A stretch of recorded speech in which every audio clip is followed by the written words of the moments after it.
Day 3 to 4:02 p.m. Città Italia Main Road, Città Italia Private Subbed, Molino 3, Bacoor City, Cavite. While everyone in the convoy was in panic, Mark on top of the MB Sprinter was waiting for the right timing to shoot. The oversized dog was still quite a distance away. Despite the distance of the threat away from them, Mark could clearly see its features. The 3-meter-tall dog had a lean body structure with a broad and deep chest. Its fur was longer compared to common dog breeds but not too long either. The fur was drooped over its body and not scattered in every direction. The ears of the dog was lopped but quite small compared to its body proportions. Its size aside, it also had several strange features, like the golden sheen on its cream-colored coat and its golden eyes that was shining despite not being shined with direct light. Furthermore, there were several golden spikes protruded on its body. There was even a horn in the middle of its forehead. Sad to say, Mark could not recognize the breed off this dog. As the dog was now clearly on sight, Mark finally fired his first shot. TSST. The first shot missed because of the distance and the speed the dog was running. However, it looked like it was alarmed about Mark's existence on the roof of the black vehicle in front of the convoy. It stared at the man that was aiming an assault rifle on with a ferocious glare. Mark saw the dog stare and snarled at him. However, it did not continue on staring at him as it ran closer and closer. It was also observing the other vehicles behind. Then, as it decided on its target, the direction it was running shifted slightly. TSST, TSST, TSST, TSST, TSST. 5 shots were fired by Mark, forcing the dog to stop. Mark realized that it was wary of him, or rather, his assault rifle. He deliberately shot the area in front of it to gauge several things. He was also monitoring its overbearing emotions. When the dog forcibly stopped, Mark pulled out the 2 radios again. Vehicles without combatants, increase your speed and run on the left lane. Chief, your vehicle and the other multicab should follow directly behind ours. The vehicles on the right lane will serve as a wall. This huge dog is wary of guns. Mark said in a stern voice towards the radio connected to the police while making sure that the other radio could also hear his orders. Odell, match the speed of the vehicles to the right. Following his orders, the vans and the armored Cadillac drove towards the opposite lane, making the vehicles on the right lane as cover. 7 vehicles drove with full speed along the private main road in 2 columns. It was fortunate that it was a private subdivision and there was no vehicles abandoned on the main road. If not, this formation was impossible to pull off without facing accidents. The huge dog was surprised due to the sudden change. Mark could detect its emotions and overwhelming anger. Of course, the huge dog would not stop there to capture its prey. Since its first target was hiding behind these small vehicles, it made its move, charging towards the multicabs. It could not wait to eat its prey. However, that would not happen so easily. Mark and the police started to shoot the huge dog. It was not a warning shot anymore, but they were all shooting the large animal with intent to kill it. Sensing the danger, the huge dog started to jump side to side, but it did not stop its charge.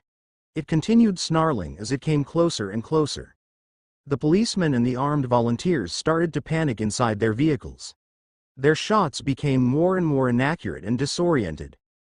Splurt. The huge dog was already just a dozen of meters away from the multicab at the end of the convoy when the dog was shot in its thigh. The 3-shot burst mark made all drilled holes into its thigh, forcing it to stop and wail in pain. It was then that the situation became more severe. The huge dog retreated in several steps and howled. The howl was ear-piercing, and it even made 2 of the policemen to drop their pistols outside the window of the multicab involuntarily. Everyone who heard the howl felt dizzy and could not help but cover their ears with both hands. Stop the cars! Screech! All the vehicles except for the MB Sprinter forcibly stopped. It was because the chief yelled on the radio at the last moment. His order was a good call, or else the disoriented drivers might have caused an accident and did more damage. Everyone on the convoy experienced an excruciating pain in their ear and head. The only exception was Mark's group that was inside the MB Sprinter due to the tight soundproofing of the vehicle. Still, the vehicle's stopping only gave the huge dog more time to catch up. Ignoring its wounds that were still spurting blood, the 3-meter-tall dog charged towards the convoy once more. On top of the MB Sprinter, Mark forcibly endured the pain in his ear and aimed his gun once more. TSST, TSST, TSST. Mark emptied the remaining ammunition in the clip of his assault rifle. The huge dog did not expect that there would be someone who was able to endure its howl and was buffeted with the rain of bullets. Several holes appeared on its body spurting blood. The huge dog wailed in pain and looked angrily towards the man who shot it. It became dumbfounded. He saw the man stretching his hand towards it while his eyes were glowing red. The dog felt a bad feeling and immediately fled. It ran away and jumped over the roof of a 2-story house. It continued to flee until it could not be seen anymore behind the rows of houses. Mark, who was ready to launch a mental attack, almost cursed. The damn dog was too sensitive and immediately ran away after feeling danger.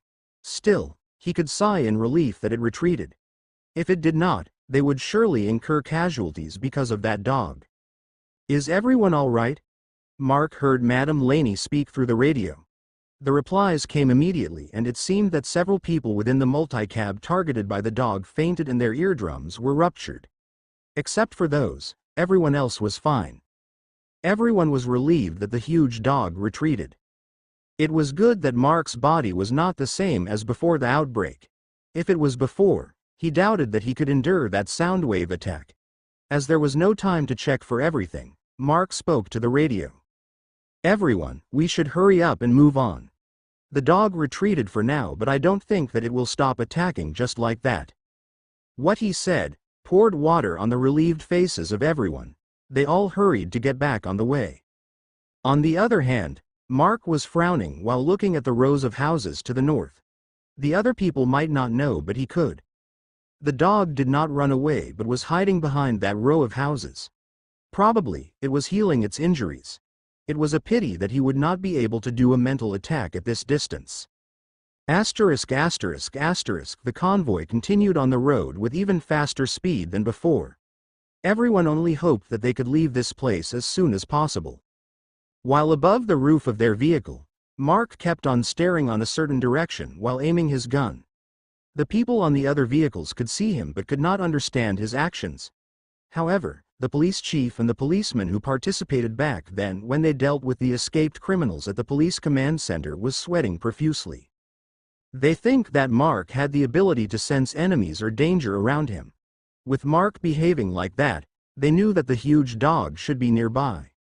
While Mark was concentrating on monitoring the direction where he could feel the dog was, he heard May's voice from his radio. "Gerger, what kind of dog is that?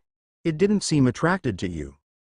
It made him almost spew out blood from his mouth. May's wording made him feel that he was too ugly, that only the infected was interested on him. Still, he did not push it. It was not the time for jokes right now. That dog is not a mutated infected or an evolved animal like the huge cat back there in the city hall. Everyone who knew the circumstances inside the vehicle was surprised. It was not an infected and not an evolved animal. Then what was it? He then heard Odell speaking. "Master, don't tell me that it's a mutator." "It is. It had the same fluctuations that you have back then when I fought you." Melissa, Charmaine, Sundra and the other woman was surprised. Not because the dog was a mutator but because Mark said that he fought Odalina before. However, they did not understand everything else in the conversation with those aside. Then, Mark heard Abigail's voice from the radio. "Papa, I want that doggy." The little girl's request made everyone stare at her. "That doggy is not for children, Gail. I'll find a dog for you later but not this one." Mark replied in a gentle voice, but he was actually having a cold sweat. The request of his self-proclaimed daughter was getting more dangerous. Hearing that, Abigail was visibly displeased. "Gail, that doggy is dangerous. Your papa might get hurt." May followed up what Mark said. However, the little girl stared at May. She then spoke. "Mama, tell Papa to get me that doggy." Abigail begged and hugged May. Everyone was struck speechless. However, It seemed that it was effective towards May. As if she had just lost her mind, she spoke on the radio. "Gerger, is it possible to catch that dog?" Mark choked and started coughing hard. Just what the hell? As May was holding the voice input button of the radio on her hand, Mark could hear everything they were saying. The little girl was being cunning. "Master, is it possible to subdue that huge dog? You can do it, right?" Odalina asked, making Mark even more dispirited. These women were surely going to kill me in the future. He thought in his heart, but he could not lie to these girls and deny that it was not possible. Just as he said, the dog was in the similar situation as Odalina when she was being consumed by that consciousness that sprouted because of her mutation. That dog was also struggling mentally. If it was not dangerous, he also wanted to catch that dog and make it his pet. However, he was not sure if he would be able to. The one who saved Odalina was not him after all but freed. Furthermore, the emotional fluctuations of this mutator dog were more berserk. If he encountered this dog before he evolved, just the emotional fluctuation the dog was releasing was enough to make him lose consciousness. The girls inside the vehicle were waiting for his answer, but he was still contemplating. Nevertheless, he detected some movements this time. He looked towards the direction the convoy was going, and they were about to arrive at the other entrance of the subdivision. Fortunately or unfortunately, the gates were also closed. The closed gates prevented the infected from coming in, but now, it barred them from coming out safely. He could detect that the huge dog was also starting to move. This damn cunning dog planned to attack them when they were busy opening the gates. Like a mouse cornered by a cat, they would have no choice but to fight it. Not to help these baggage they were escorting, but for them to survive themselves. Since that was the case, he might as well get the chance to subdue this ferocious animal. For some reason, his blood started to boil with that thought. His eyes were glowing and he let out a ferocious smile similar to a madman's. He knew that the mental effects the mutagen brought to his body was kicking up again. But this time, he just let it go without restraining it. He felt that this time, he might as well go wild. He pressed the voice input on the radio and calmly spoke. "You girls win. We're going to catch that dog. Gale, Odal, both of you will help me with this. Go all out." Day 3 to 4:07 p.m. Città Italia Main Road, Città Italia Private Subbed, Molino 3, Bacor City, Cavite. The cold wind blew while Mark sat on top of the MB Sprinter. His pupils were dilated and his senses were all opened. He kept on staring at the row of houses to the north as if his sight penetrated through them. Huge movements could be detected by him, along with the faint stomping sound of the concrete coming from that direction. They were about to pass through the last branching street. After that street was a short bridge that goes over a creek, and the closed gates could be seen even further. Mark knew that the mutator dog would appear at that last corner as it was its last vantage point to attack. Pulling out the radios once more, he ordered, "All vehicles, overtake us and head for the gates first. That huge dog is going to attack at any moment. Odal, reduce the speed and we'll be on the tail of the group. We'll counter-attack after the other vehicles passed through that bridge." After giving out his orders, the vehicles immediately went into formation. There was no hesitation aside from the newcomers, as they all knew that only Mark's group would be able to handle the situation. Still, all of the survivors on the other vehicles could not help but feel even more nervous. They could see the closed gates on the distance. Once they reached the gates, they would have no choice but to stop. And that situation would be grave for them, with the threat of the huge dog behind their backs. Inside the MB Sprinter, Sundra and the clumsy woman could not help but feel the cold sweat on their backs. They knew nothing about Mark's group aside from having a connection with Carlo and being their saviors. The two women could not understand how these people could think of making that 3-meter-tall dog as a pet. To them, confronting that monster was just suicide. Just as expected, when they passed through the last branching street, a 3-meter-tall shadow jumped over a 2-story house. The huge dog landed just behind the MB Sprinter with a loud stomping sound. Frightened yelps could be heard from the survivors inside the vehicles when they heard the sound when the mutator dog landed. It snarled as it landed behind the convoy. The loud snarls it made gave everyone chills on their backs. Unfortunately for the dog, Mark saw through its plan and his vehicle was the one at the tail of the group. His simple order saved several lives since if the convoy continued on the same formation as before, the vehicle that should be behind would easily fall into the fangs of this animal without being able to fight back. TSST, TSST, TSST, TSST, TSST. The moment the mutant dog started to chase, Mark immediately unleashed several bullets. Unfortunately, it seemed that the huge dog could already distinguish the muffled sounds coming from his assault rifle. Given how higher the senses of animals compared to humans, it could discern the sound even from a distance. The moment that the first shot was released, the dog immediately jumped to the side, making the bullets hit nothing but air. Nevertheless, it made the dog late to start its chase. Mark also noticed that the wounds he inflicted this dog had already healed. There were still traces of blood on its fur, but there were no wounds to be found. The convoy passed over the bridge and soon reached the closed gates at full speed. Without any other choice, the whole convoy stopped. Upon the stop of the convoy, the police immediately went out their vehicles except for those who were injured from the dog's attack before. They immediately went into position to protect the other vehicles while two of them went to open the gates. However, the two people who were about to open the gates stopped abruptly.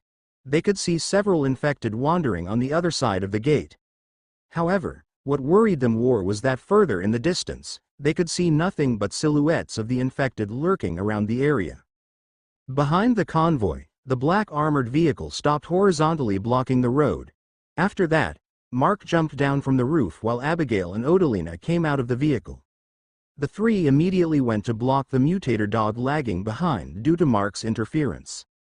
As the survivors on the other vehicles were not informed, they were surprised that Mark's group planned on confronting the huge dog. They were all confused to what they had to do so. Furthermore, they were baffled to why the female driver of their vehicle also went out to confront the dog. At that moment, under their watchful eyes, the female driver removed her jacket and the tank top she was wearing, revealing a black tube swimsuit covering her chest. The woman then hurriedly threw the clothes she took off into the vehicle. "Odal, what are you doing?" Mark asked with a confused expression. He could admit that Odalina's body shape looked good, but it was not the time to display that. "Master, you said that we will go all out. If I put on my armor while wearing those, the clothes will get ripped apart." Mark nodded.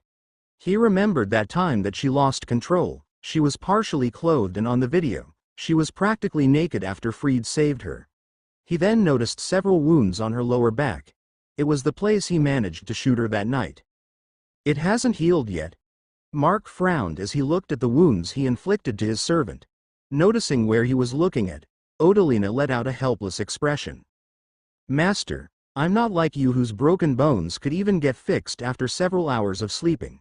Also, my recovery is already fast." "Papa. Papa. The doggy is already watching us." Mark did not manage to reply to Odalina anymore as Abigail was tugging forcefully at the hem of his jacket.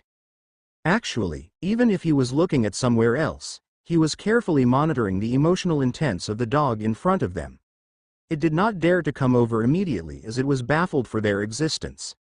Even if the majority of the emotional fluctuations of the mutator dog were occupied by fierceness, Mark could still faintly discern its intents. However, he could not deny that his head felt heavy and was hurting too much. The huge dog was slowly stepping forward towards the three in all cautiousness.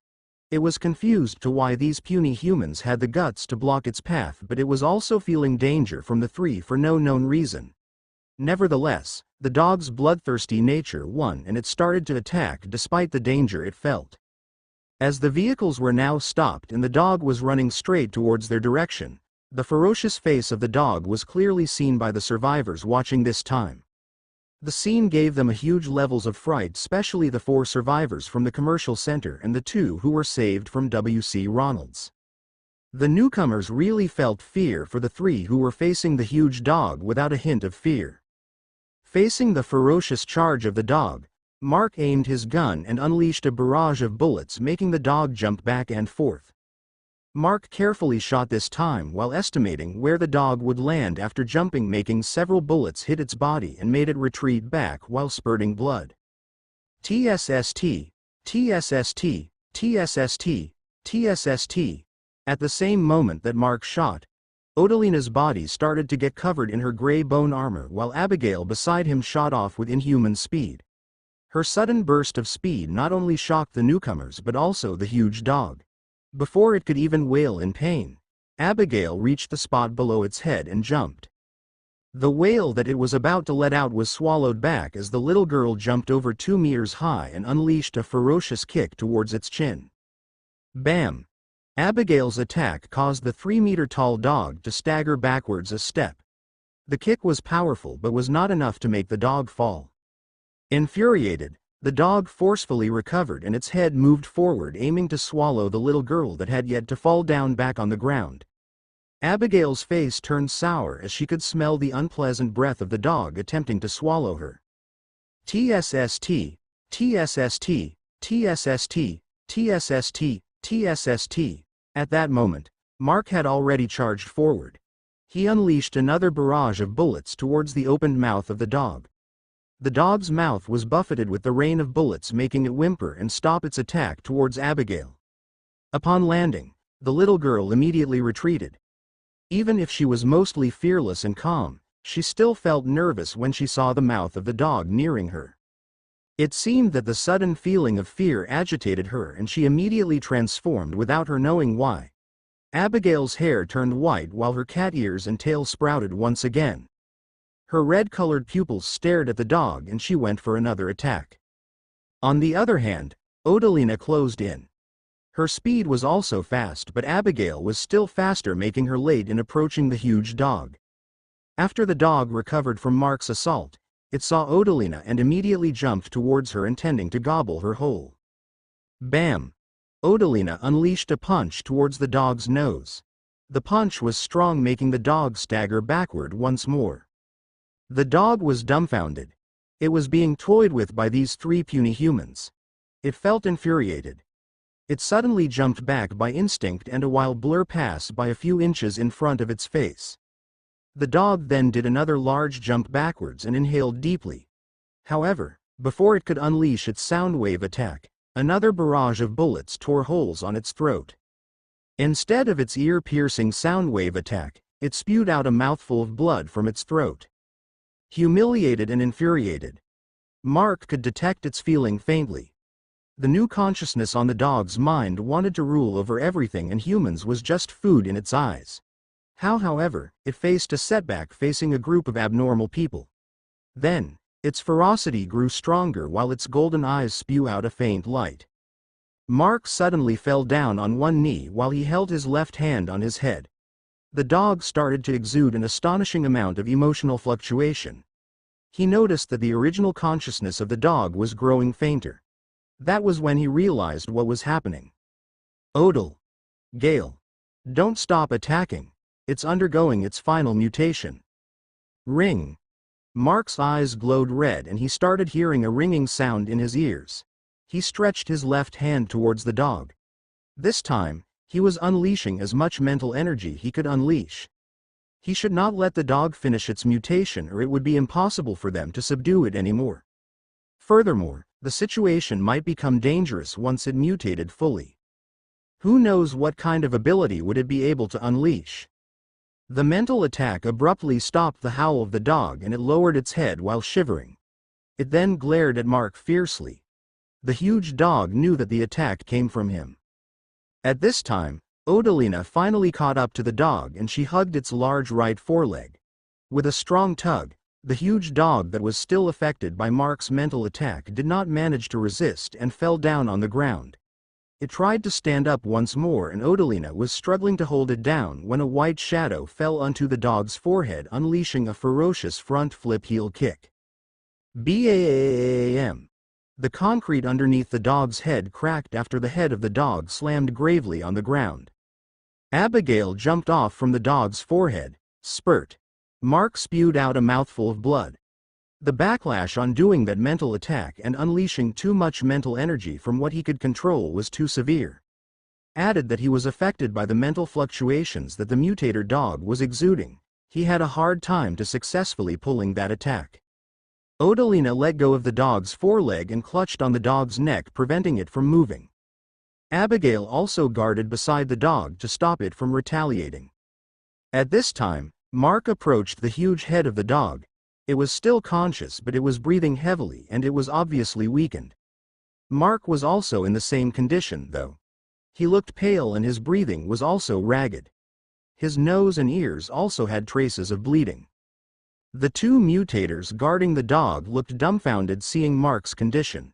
"Master. You. Papa." The two called out to Mark in worry, but he just signaled them to continue guarding the dog. He then pressed his hand at the forehead of the snarling dog and tried to weaken the foreign consciousness. It took him several tries, causing his nose and ears to bleed further. Even his eyes started to have traces of blood. The dog started to resist and wanted to escape, but Odalina tightly clamped on its neck, not letting it go. Soon, the foreign consciousness calmed down and the original consciousness started to fight back once more. At this moment, Mark's eyes glowed with white milky light as he attempted to increase the rate of recovery of the dog's original consciousness. After a minute or two, the foreign consciousness was finally extinguished. The size of the dog started to shrink and the huge dog ended up about a few points less than a meter tall in height. However, the spikes, the golden sheen on its fur and the golden glow in its eyes remained. The dog that had just returned to its normal size was visibly weakened. Even though it was conscious, it laid on the concrete road without moving. Knowing that they succeeded, Odalina retracted her bone armor, but Abigail maintained her appearance since she still could not control her transformation. In front of the dog, Mark inhaled and exhaled deeply. He could finally relax. It was then that he felt a stinging pain on his head. His body became weakened and he started to lose his balance. Finally, he fell down. Odalina hurriedly caught him and looked at him with worry. Abigail felt the same as she hurriedly went to his side. Mark was still conscious and he saw the worried faces of the two. He felt something and looked towards the direction of their vehicle. He could see May running towards them with a worried face. That was the last thing he saw and everything went black. When Mark lost his consciousness, Odalina started to feel discomfort while holding him. She reached towards Mark's forehead. He was burning with a very high fever. Day 3 to 7:10 p.m. Central Business Park, Passé City, Research Building. Nia stood inside a room with white metal walls. It was a room built to be used as a testing area for many of the research laboratory's experiments. In front of her, there were 3 floating spears made of ice about the size and length of a throwing javelin. Her hands kept on moving while the floating spears of ice would move in the same direction of her hands. She circled around, jumped and gently moved her hands as if she was dancing, and the spears of ice would dance around her in the same manner. For anyone who would witness this sight, they would immediately think of how spectacular and fantastic the scene was. Along with her rare beauty, she looked like an ice fairy that came out of a fantasy novel. Outside the testing area, Professor Isaac Coe and Alan were watching Nia's routine through a one-sided mirror. The professor nodded while watching the great improvement of his adopted daughter and assistant in satisfaction. To say, Nia's ability to control and decrease the temperature of the moisture in the air reached new heights in the past 2 days. Inside the testing area, Nia finished her routine by launching the 3 spears of ice towards the wall. The spears flew fast at a speed of a javelin thrown by an Olympic athlete. Dang! Dang! Dang! 3 loud sounds echoed inside the testing area as the 3 spears of ice were embedded into the thick white wall. Nia then released her ability from the spears of ice, slowly turning the spears of ice into water that flowed down the surface of the wall and creating a puddle of cold water on the floor. She then proceeded to walk out of the door and entered the room where Professor Isaac and Alan were watching. "How is it, Profe?" "No, Father," Nia asked with a smile. "It's brilliant, Nia. Your ability had really grown stronger compared to several days ago." Professor Isaac was smiling from ear to ear as he praised Nia's improvement. Several days ago, The most that she could do was to conjure 2 chopstick-sized ice spikes and to lower the temperature of moisture in the air in a small area while slowly turning the moisture in that small area into ice. Now, however, she could already conjure 3 spears made of ice and even make the spears to float with precise control. To the side, Alan looked at Nia with both happiness and envy. His older sister's ability had already started to improve while he was still the same as before. Nevertheless, Professor Isaac looked at Alan with smiles. Now that some of his theories were proven, it was time to think of a way and a good training routine for Alan. The professor was in a very good mood. After all, several of his theories were finally given an answer. One of those theories was regarding the evolution of people who already had superhuman abilities before the outbreak. As he thought, Mutagen could really enhance their superhuman abilities. Not only the physical abilities of the living creatures could be enhanced but also improved their pre-existing mental abilities. Another of his theories was about how to stimulate the evolution process. Was only the growth potential and DNA compatibility of the person with the mutagen was the factors for evolution? The answer was fortunately or unfortunately, no. However, the third factor was not really easy to achieve. It was to stimulate one's potential by overpassing their limits. It was something very easy to say but hard to achieve. One way to achieve this required one to undergo constant arduous training and overpass their limits slowly. This method was the one Professor Isaac used to make Nia's ability to this extent. In the previous 2 days after he learned the possibility for human evolution, he had Nia trained several times a day to the extent that she was not able to use her ability for a moment. Just this afternoon, she finally fell unconscious with high fever. After she woke up, her ability had evolved to this extent. There was another way to stimulate this latent potential. It was to expose the person to extreme danger that required the person to exert actions beyond their current abilities. This method could be a faster and easier way to evolve but also came with grave consequences. Not all people would be able to exert actions beyond their abilities in the face of danger. It would even be more probable for the person fell into panic and fail. That situation could even cause death. No, it was highly likely for the person to die. If Professor Isaac were to be asked about what he viewed mutagen as, it was both disaster and opportunity. Disaster because of what had already happened, the apocalypse. It was an opportunity because it opened the possibility for people to evolve. In the professor's view, mankind had already reached the end of evolution. The reason for this was the way the modern society was living. Technological advancements always leaned towards comfort and entertainment, and it cost the expense for mankind to evolve further. Now, however, mutagen could stimulate the evolution not only of mankind but also the other creatures on Earth. Furthermore, it would need for mankind to evolve further, or else mankind would succumb to the threat of the apocalypse and face extinction. Come on, you two. Let's rack our brains out and find a way for Alan to improve his ability. Professor Isaac together with his 2 young assistants left the testing facility and back to their office after collecting the printed data into folders. The middle-aged professor wanted his 2 adopted children to improve. All his studies with the mutagen showed that more powerful threats would come in the near future. These 2 should improve their abilities so they would be able to protect themselves even if he himself was not included. Other people might view Professor Isaac as a research madman, but he was a kind person at heart. ******* Day 3 to 8:22 p.m. St. Paul's Monastery, La Paz, Iloilo City, Iloilo.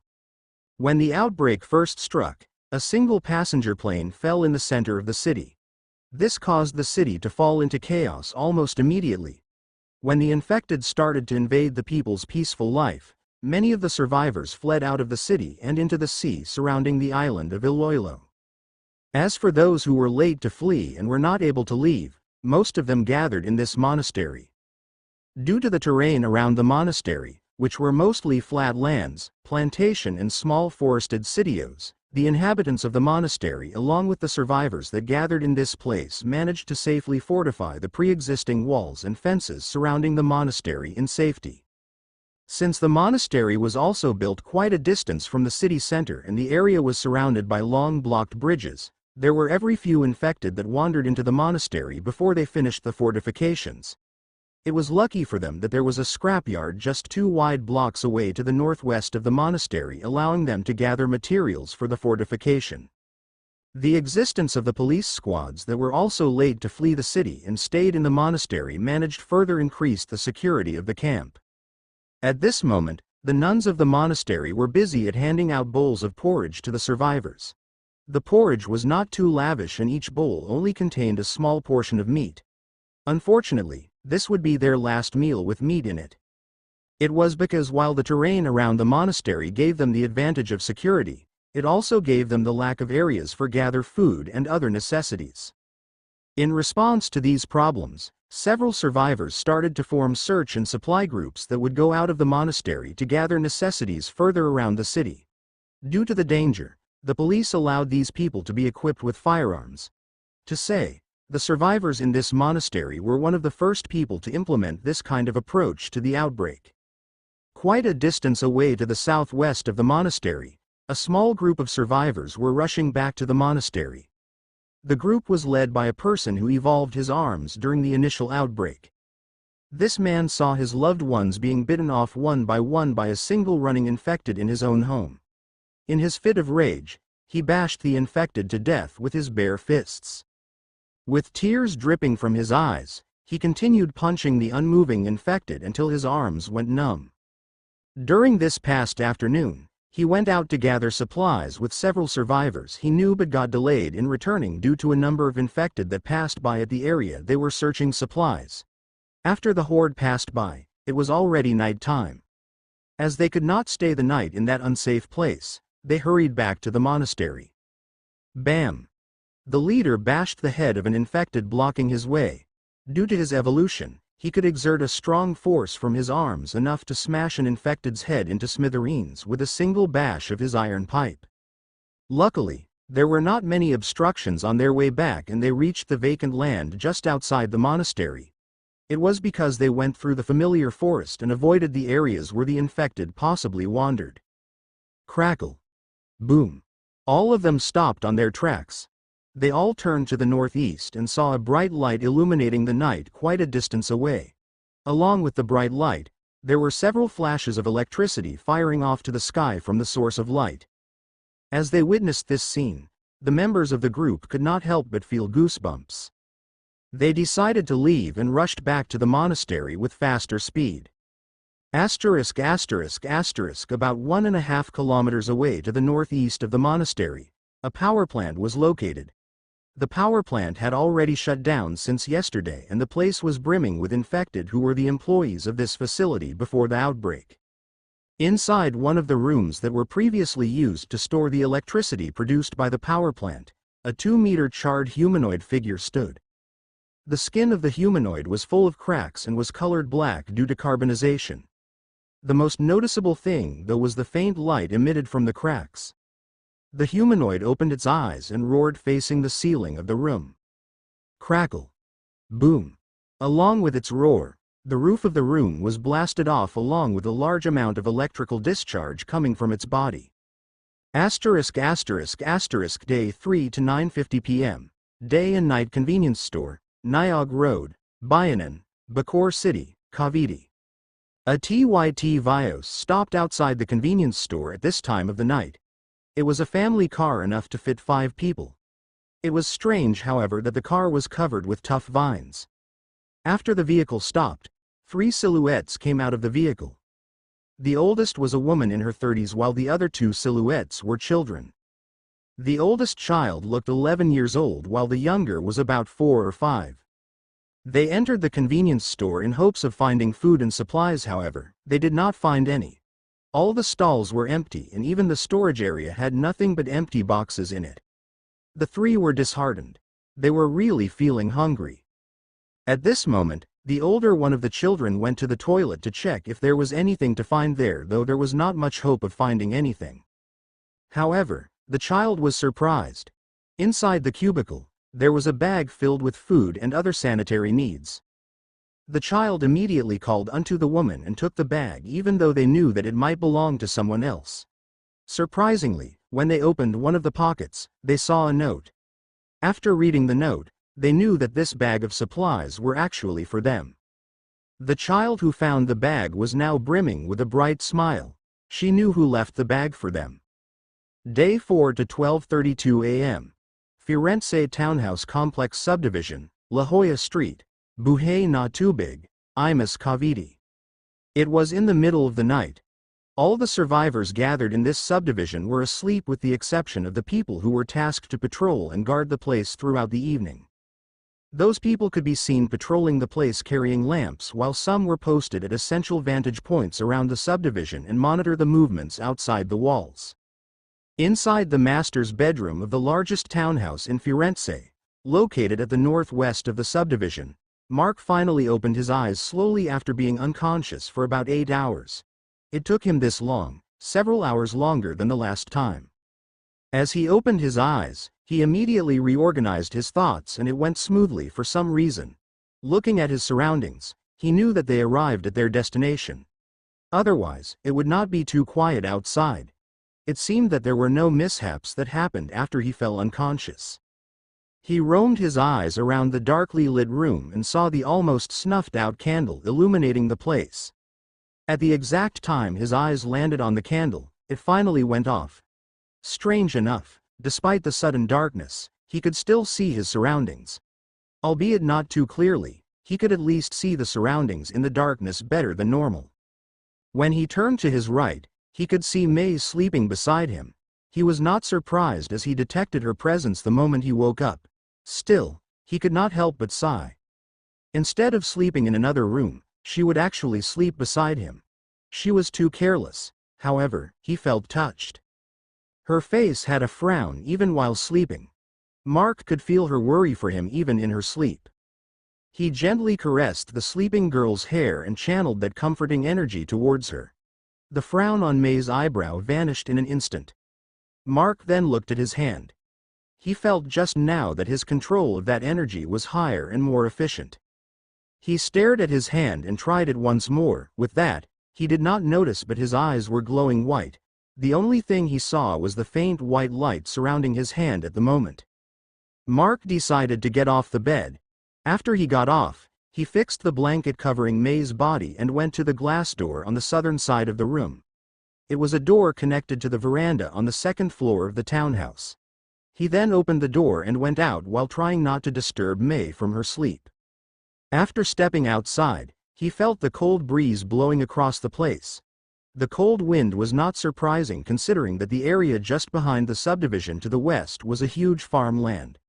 Furthermore, the cold breeze really felt good for him. The moon illuminating the place also looked clearer than before. He noticed that it was not that the environment that had changed but actually his eyes. It was way clearer than before he fell unconscious. Mark also noticed that his body movements had some changes. The delay between his brain command and his body action was now almost non-existent. He could also feel that his body was stronger. Concentrating on his environment, he could feel that the range of his detection of emotional fluctuations were even larger.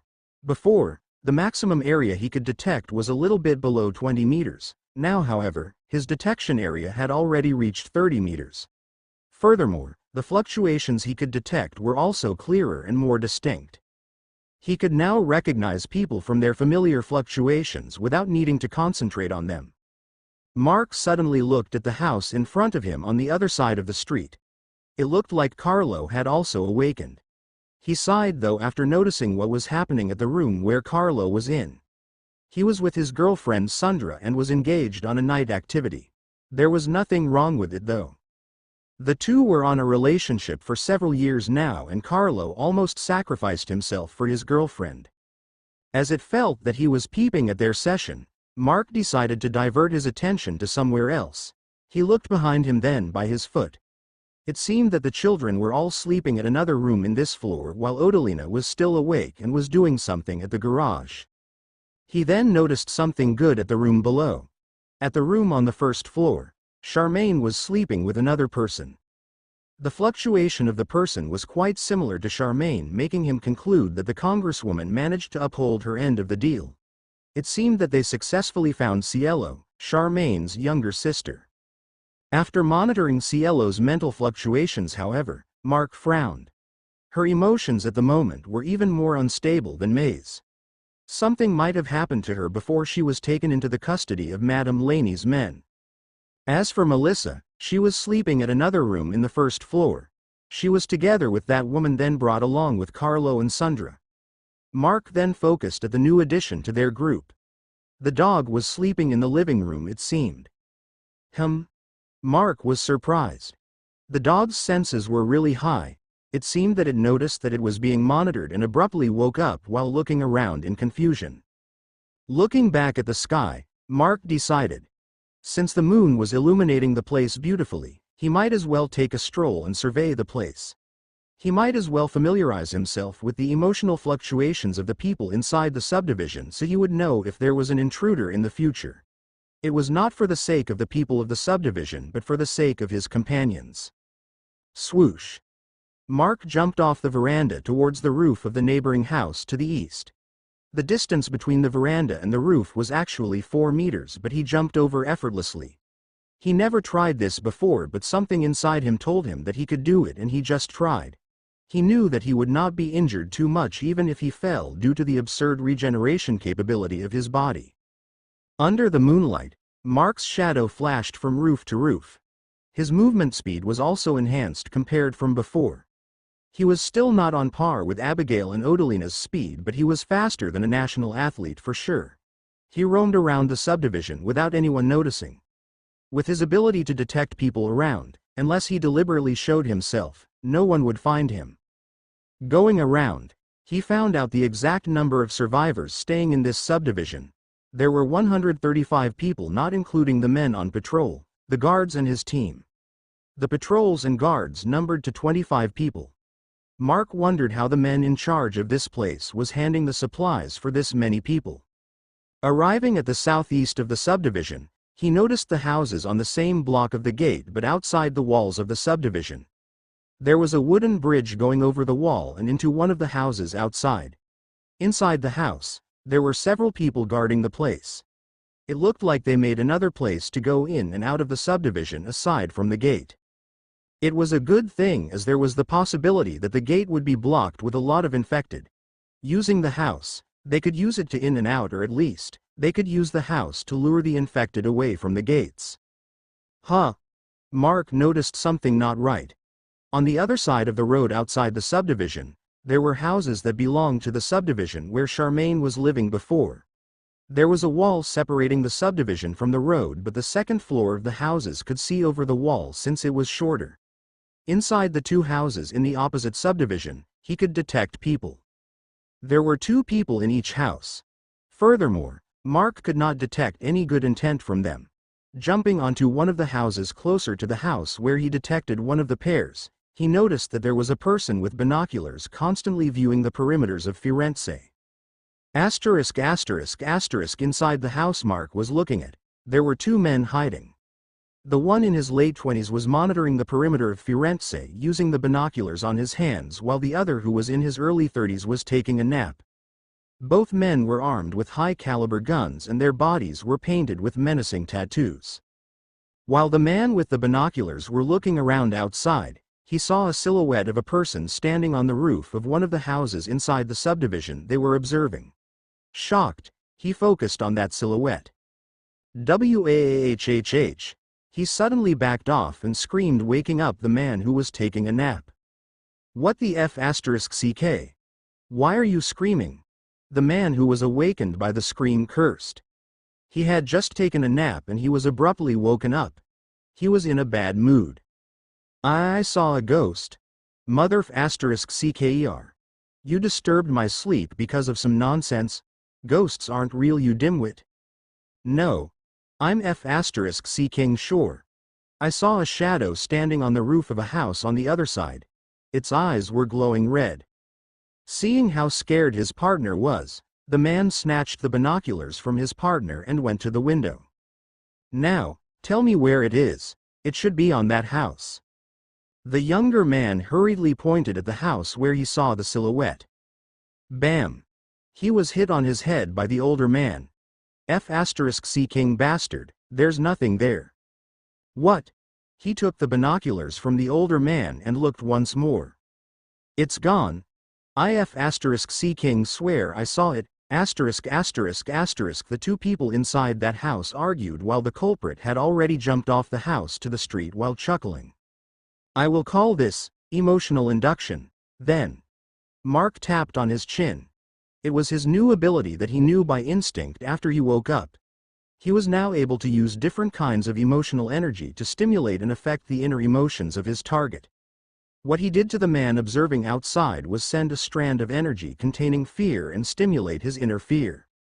It was easy since everyone had fear planted in their subconscious since the apocalypse came. He knew that the effect would be lesser if the emotions the target was feeling were highly contradicting to the emotional energy he induced to that person. Mark thought that he could use this to his advantage at many circumstances.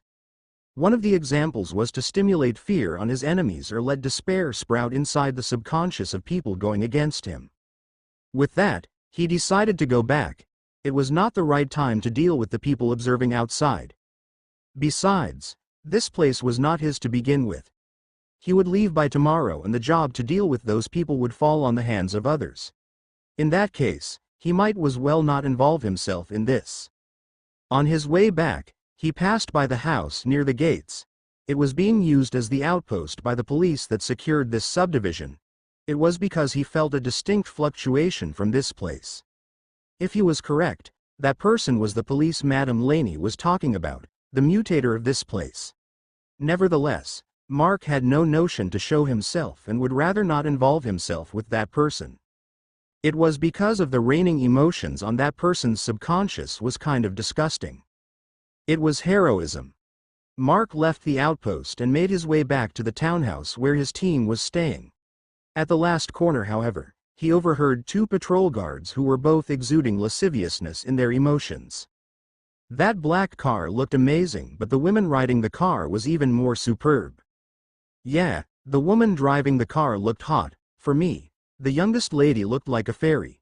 The other women didn't look bad either. It's a pity, the madam is protecting them. Even if they are not, they already belong to someone else. Remember how they looked like when they were transporting that blood-covered man. How envying. That's right, if I can replace that man, I'll be playing with all those girls every night. That was the end of their conversation. It was because the two fell unconscious in the middle of the street. In a fit of irritation, Mark's eyes glowed blood red as he sent a sequence of different emotions using his emotion induction. The sudden changes in their subconscious emotions along with being caught off guard, their brains were not able to keep up and overloaded with the two ending up unconscious. Mark pulled the two unconscious men away and left the two at a vacant lot not far from where they fell. The arms and backs of the two men got scraped became filled with bruises after being pulled on their legs at that distance on the rough cemented road. Mark then left the two with their faces tucked between each other's legs facing the crotch of the other. Since you two were in heat, spend your heat with each other, you damn bastards. The two were lucky as Mark did not want to cause much disturbance. Mark had plans in the future and this survivor camp became included in it. He might need a place for his friends that he managed to find to stay while he searched of the others he had yet to find. This place was a good candidate for that. If he did not have this plan, the two perverts might have died without them knowing. When Mark arrived outside, he noticed the disturbance at the house. He shook his head. May probably woke up and became hysterical after finding out that he was missing. But before he could even step near the gates, the door of the house opened abruptly and May came out staring at him through the fence. Her eyes were a bit teary and she looked angry while being worried at the same time. Mark scratched the back of his head. He'll probably get scolded this time. But he would not mind it. After living alone for several years, he was quite happy to be scolded by someone out of pure concern. With that thought in mind, he strode into the gates and got welcomed home by May's embrace. The other people who were woken up by the frantic May also went out and watched the scene with warm eyes. Can you all stop staring like that? I'm hungry, so get me food to eat. Mark looked at the gallery in annoyance. He then went into the house with May pulling him in. Day 4 to 1:42 a.m. Firenze Townhouse Complex Subdivision, La Jolla Street, Buhay na Tubig, Imus Cavite. Why don't you girls go back to sleep already? Mark said as he sat on the chair beside the dining table. He sat there with a bowl of steaming hot soup and a plate of fries to the side on the table. Apparently, when May started to make a racket around the house trying to find him, Odalina moved to heat his share of soup and fries they had for dinner. She was a really convenient servant. There was no need to tell her what to do. Despite there was the food in front of him, Mark could not start eating. It was because, except for Cielo, the dog and the children, everyone else was present watching him. He did not really care whatever they wanted to do, but it was still uncomfortable being watched while eating. Still, no one left after he told them to go back to sleep. He decided to ignore them and started to eat. Gurgur. Where did you go? I just woke up and felt stiff, so I decided to move around. I also surveyed the area along the way. Mark replied while waving his spoon in front of him. You should have woken me up.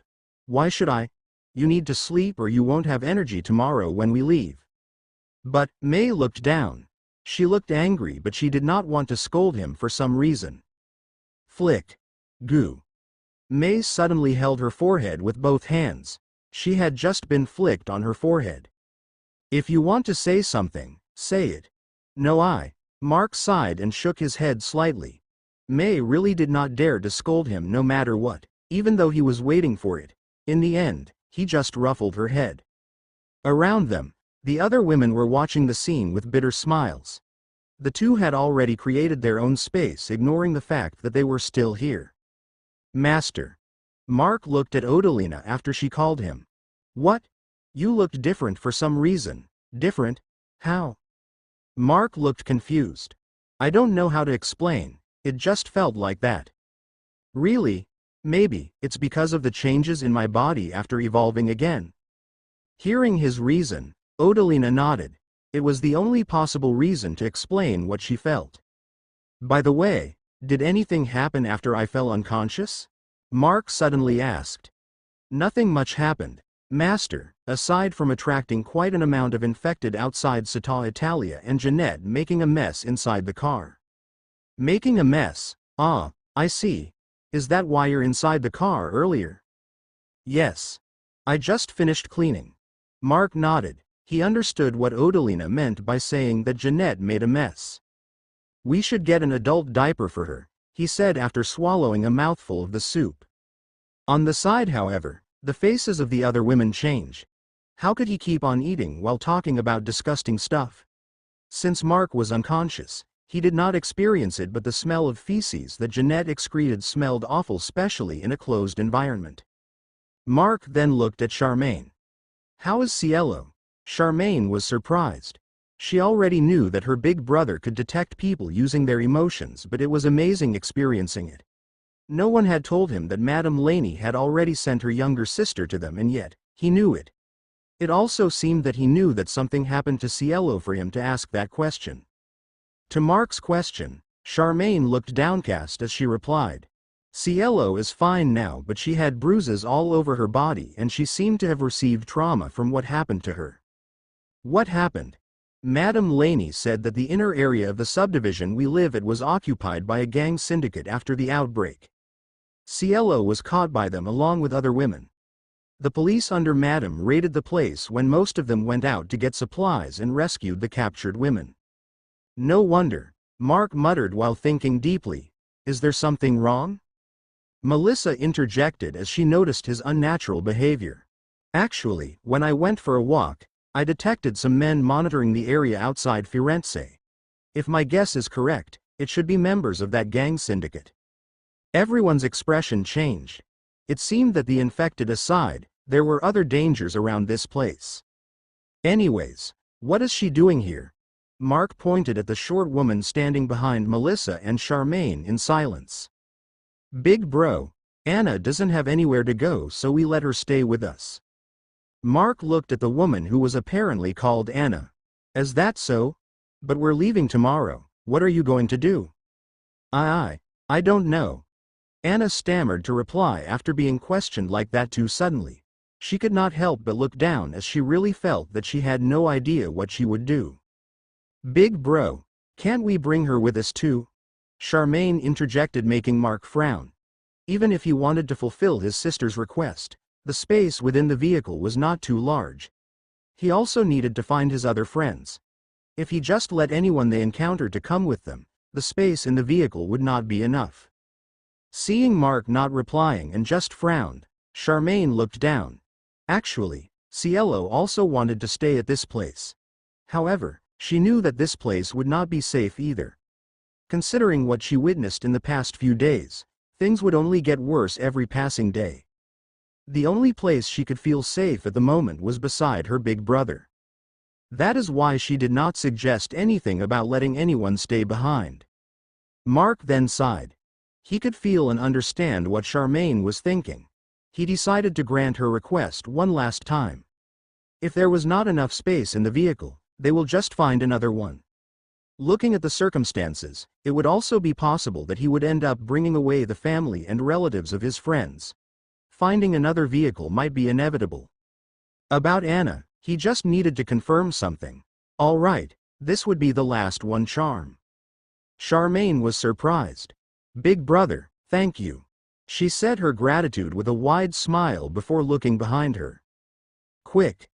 Thank my tolerant big brother. Charmaine pulled Anna forward. Thank you. Anna tensely thanked Mark. Anna, right? Mark pointed his spoon at her. Yes.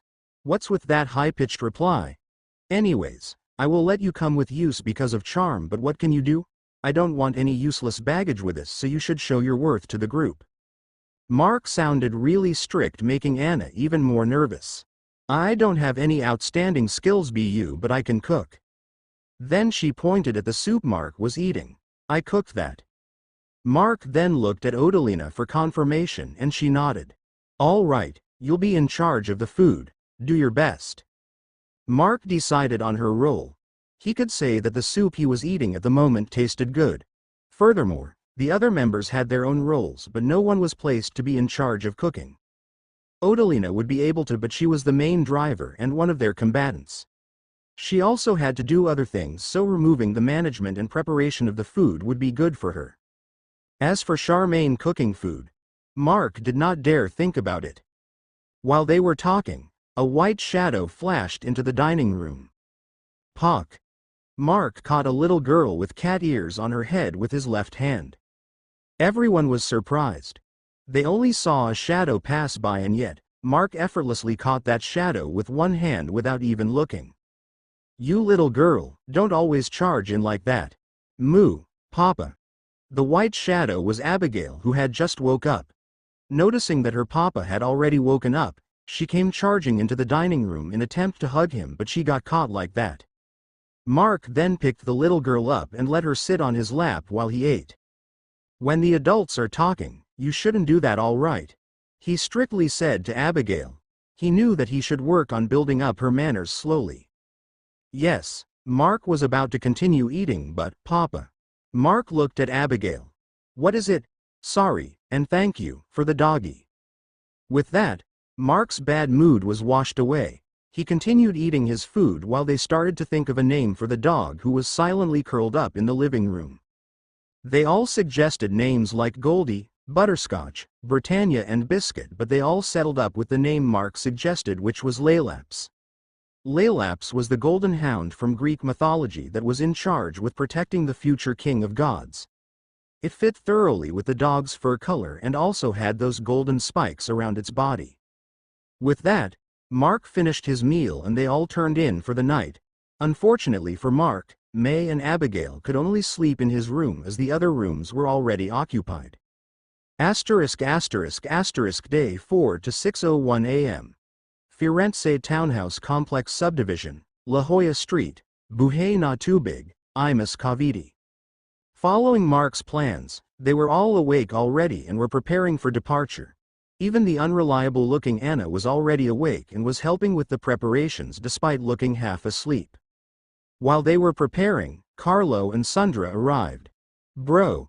Like how he was several years ago, this guy ran towards Mark and greeted him with a bear hug. However, Mark agilely dodged and he ended up hugging an electric post. Bro. What is that for? Carlo said while rubbing his forehead. Seriously, look at your age already. You're still doing that. What's wrong with that? It's just a bro hug. Yeah, a bro hug. The two men looked at each other silently before letting out a snicker. Mark stretched out his fist and Carlo bumped his own. Bro, thank you saving us. You should thank Charm. If she didn't tell me where you were then, I'd still be looking for you now. Yeah. I didn't think that she coming over to ask for discount coupons ends up becoming the reason for us getting saved. Hearing that, Mark suddenly turned behind him and looked at Charm, whose face had already reddened in embarrassment. Carlo, do you really have to tell that to Big Brother?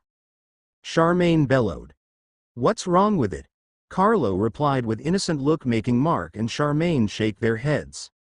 It was because this guy really never changed at all. Cielo. Carlo suddenly shouted, calling unto Cielo, who had just came out of the house. He then ran towards her. This guy, Mark was speechless. They had not even finished talking yet. Sorry about this. Sandra, who came following behind Carlo, apologized for her boyfriend's behavior. No worries. I'm used to this guy being like this, Mark said with a sigh. Mark approached Carlo and Cielo together with Sandra. You three are coming with us, right? Of course. Carlo answered without second thoughts. And you, Cielo? I don't have a choice, do I? I don't know why my sister trusts your group too much, but at least I can trust her words. Well, that's enough. You don't really need to trust us if you didn't want to. If your concern is about safety, I can at least say that it's safer around us than staying here. Cielo nodded and Charmaine, who was behind Mark, took her into the vehicle. Sad to say, Cielo's state of mind was on a bad condition. Even if she was talking to Mark, her eyes were empty and devoid of any plans for the future. Bark. All right, you two. Mark squatted on the ground and patted the golden-horned dog in front of him. He was quite pleased with this dog. It was sensible and independent. If Mark was correct, this dog was an Irish wolfhound. It was just hard to determine because of the changes on its body. Furthermore, for some reason, it always stayed around Mark while they were preparing, even making Abigail jealous since Laylaps did not want to play with her. Half-hour later, they were finished with the preparations. Looking inside the vehicle, almost of the seats would sure be occupied. The whole vehicle should accommodate 20 people along with the driver, and 12 was occupied now, making it quite crowded. It made Mark more determined to find another vehicle to use. He was not interested with any of the vehicles Madame Laney brought with them, so he had no choice to find one outside. At least, he would try to find a minibus or an armored van used by banks to transfer money. Another thing that made it more crowded was because none of them dared to sit beside Jeanette at the back end of the vehicle. When everyone outside was ready to board the vehicle, bang, bang, bang. Several gunshots echoed coming from the direction of the gates, and those several gunshots were just the start of it. Day 4 to 6:33 a.m. Firenze Townhouse Complex Subdivision, La Jolla Street, Buhay Not Too Big, Imus Cavite. What's going on? Sandra could not help but ask with a worried face, despite the fact that no one around her might be able to answer her question at all. Everyone in the group also had the same question in their minds. Nevertheless, hearing those gunshots seemed to have triggered some unpleasant memories Cielo had, and her body started to shiver, with her face turning fearful. Charmaine did not know what to do and could only hug her sister tightly inside the vehicle to ease her fear even just a little. Mark sighed. Those guys did not even wait for us to leave before attacking. Hearing his words, they all stared at Mark, who was still looking calm despite how intense the sounds of guns being fired at rapid succession. It did not take long when an armored Cadillac stopped in front of the house with Madame Laney and her bodyguards aboard it. Seeing the people outside the garage of the townhouse, the congresswoman hurriedly went out of her vehicle to inform Mark's group. However, the members of the gang syndicate from the opposite subdivision are attacking, right? Mark asked before Madame Laney could even say something, making her swallow back the words she was about to say. As a politician, she immediately recovered her composure and replied, Yes. I suppose you already heard about the situation before my men managed to find the woman you told us to find. Their main force had already returned and they getting back on us for raiding their den and rescuing those women. Madame Laney's face looked grave as she narrated the situation. I guess your men are on the losing side then for you to come here. You don't have to say anything. We'll need to pass there anyway. With that, Mark turned around and did not let the congresswoman say another word. Though it might look rude, Madame Laney could not say anything either since she was the one asking for help. Rather than feeling bad, the congresswoman felt more in debt to this unusual group. Mark went inside the vehicle and picked up his bag and weapons. Master, it's rare that you won't ask for anything in return from them. Odalina, who sat at the driver's seat, looked at him. It could at least make them feel that they owe us. It's in line with my plans if you ask me. Also, we can't let this place fall like this since we might need to return here in the future. Mark replied, stating his intentions. Bro, what are we going to do? Carlo asked with enthusiasm. Actually, you guys just stay behind first and let me scout the situation first. But, we're talking about armed men here and not the infected. All right. Carlo relented. It was true that they would not be much of help in this situation. Still, I don't understand. In movies and novels, people like those would attack in the middle of the night. Why are these gang members attacking early in the morning? Melissa voiced out her concern. Maybe they just returned now? Anna replied with her opinion with a confused expression. No, it's a well-thought timing if you ask me. Mark interjected while he was preparing his weapons. They all looked at him waiting for him to elaborate. You guys might not notice it since you people is in a different environment compared to other people, but most people haven't adapted in the current state of the world yet. In that case, those people won't be able to sleep peacefully at night and always feared that the infected might suddenly attack while they are sleeping. On the other hand, the guards for night shift are already tired while the guards to replace them didn't have the proper sleep either. This ends up with everyone tired and disoriented at this time of the day. This situation would lead to the advantage of those guys. But aren't they in the same situation? Charm asked.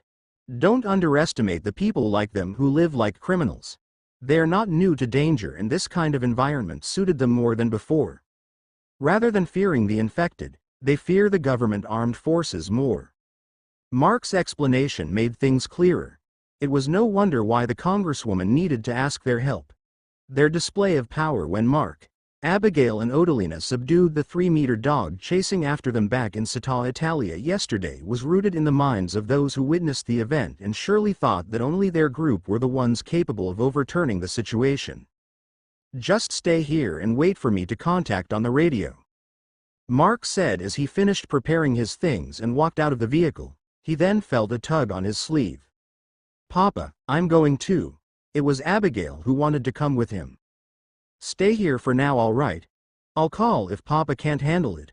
Also, someone needs to look after Laylaps. She's your doggy, right? Moo, all right. Abigail nodded. Gurgur, be careful. All right, I will. Mark patted the head of the two gently before going out.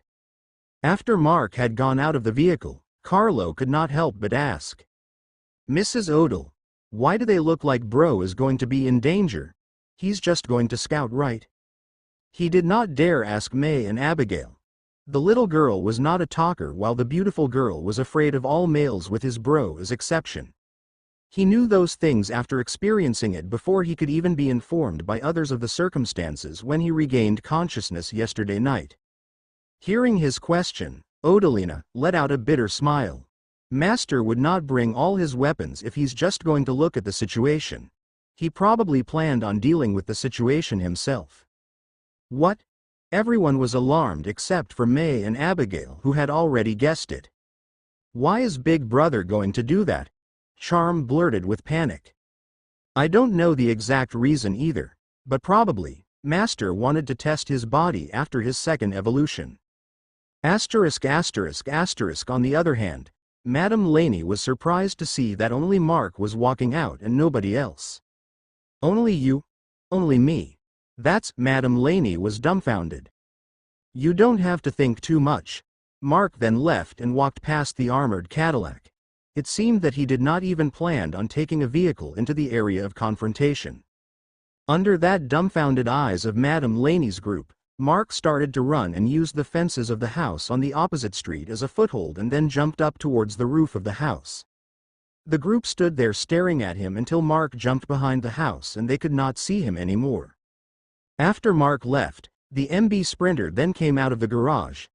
The people in Mark's team became worried hearing what he planned to do. They decided to watch how their leader would deal with the situation. They would also manage to help sooner if things go south if they were closer to the place.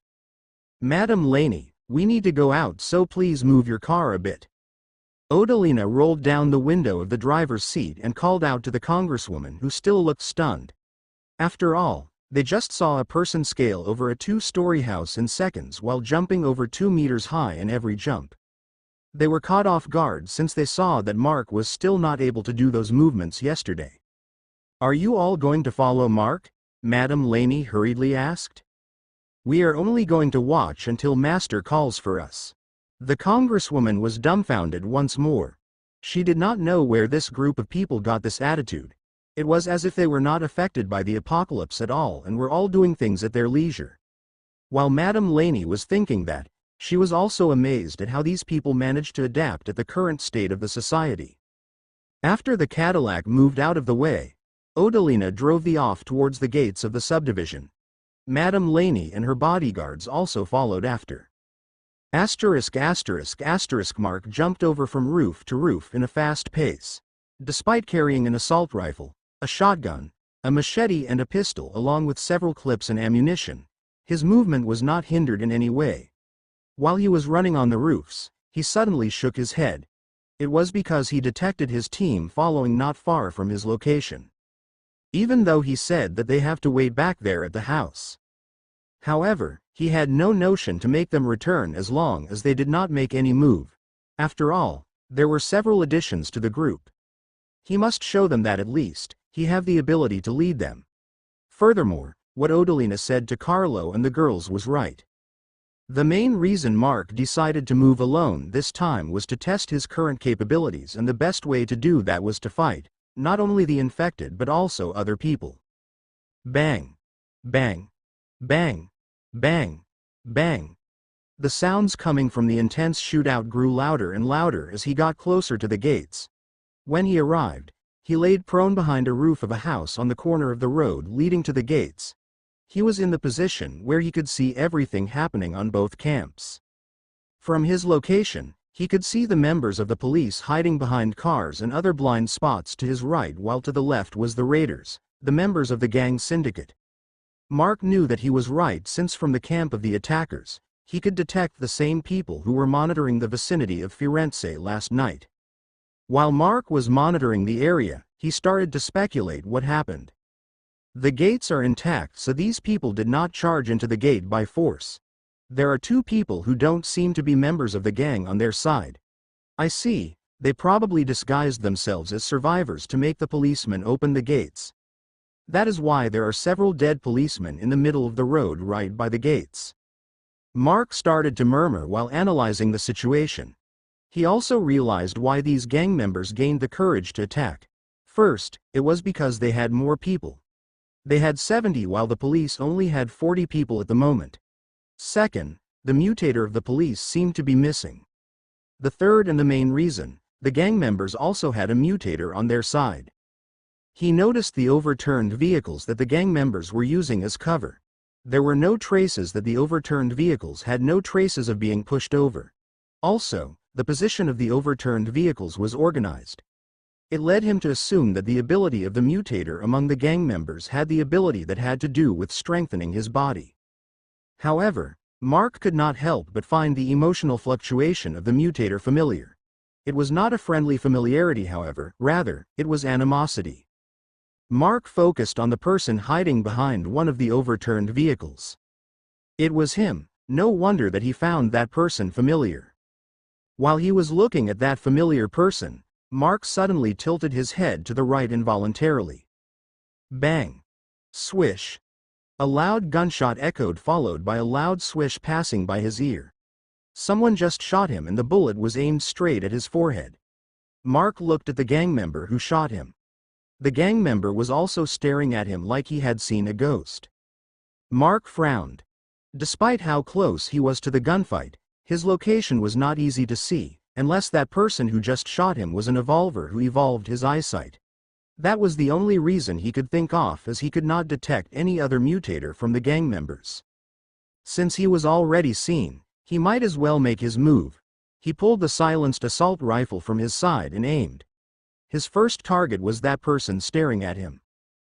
Day 4 to 6:42 a.m. Firenze Townhouse Complex Subdivision Main Gates, La Jolla Street, Buhay na Tubig, Imus Cavite. Herrera. Where are the reinforcements? One of the policemen hiding behind a police mobile shouted to the other policeman hiding behind a wall and was holding a radio. They said that they were being held up by another group from this damned gang. *T. The policeman who asked cursed as he unleashed several shots with his pistol back at their enemies. They were currently in a dilemma. It was because not only they were outnumbered but also outgunned. The gang members were carrying firearms that were illegal to own in this country. Not even the army was issued with those kinds of guns. Furthermore, their leader was not in the settlement at the moment. They had just gone out half-hour ago to look for survivors and bring them back. It had been their routine for the past 2 days after they managed to secure this place. Who knew that these wretched people would take advantage of that? If their leader was here, they would not fall into this disadvantageous situation. After all, their current leader was a superhuman who could turn his skin into steel. He was impervious to bullets.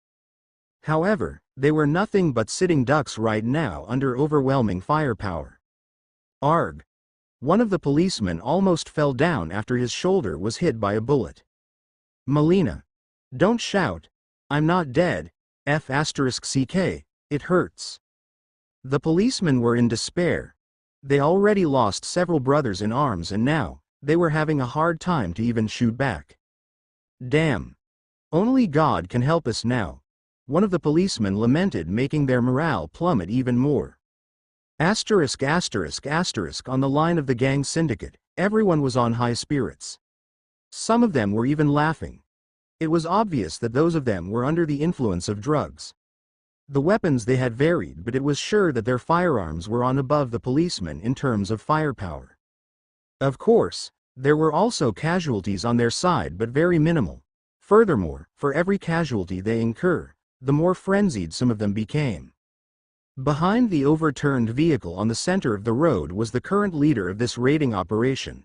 Despite the fact that he was a minor, he obtained his position due to him being a mutator who gained the ability to strengthen his arm muscles to the degree that he could effortlessly overturn vehicles. Their operation was not to raid but secure this place for themselves. They had been planning to do this even before the police rescued the women they gathered for pleasure. The latter event only led to the operation happening earlier. They were actually waiting for the police to gather more supplies, but since most of their brothers were angry about what happened, they made their move today. Despite the operation being hurried, they were sure that they would be able to succeed. What they did not notice, however, their men behind them were being picked off one by one. ***TSST. On the roof of the house on the corner of the street, Mark killed another person after 2 shots of his assault rifle. What idiots! Mark mocked. After he was discovered, he immediately shot that person before he was able to alert the others. With that, he began on picking the gang members behind the group. He started from the furthest person and moved to others. Since the time he started picking them up one by one, he had already killed 15 of their members without anyone noticing that the person shooting was from above. At his position, they were all sitting ducks since the cover they were hiding behind could not cover their heads. TSST. Another one fell down in one shot. Mark was getting better at using his gun for sure. Several of the gang members saw that person fall down, but the idiots thought that the shot that killed him came from the front. Actually, it was because Mark was using the police as decoy. Even if the gang members had no covers on their heads, Mark did not shoot them while they were hiding. Once their head emerged over their covers to shoot, that was when he strikes to kill. His clearer eyesight really helped in this. There was no scope on his assault rifle yet, he could see his targets clearly.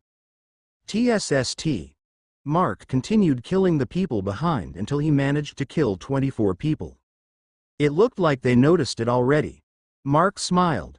It was now time for the second stage. Asterisk asterisk. F asterisk CK. What is going on? The mutator of the gang bellowed with a curse. Many of them noticed that their firepower started to diminish.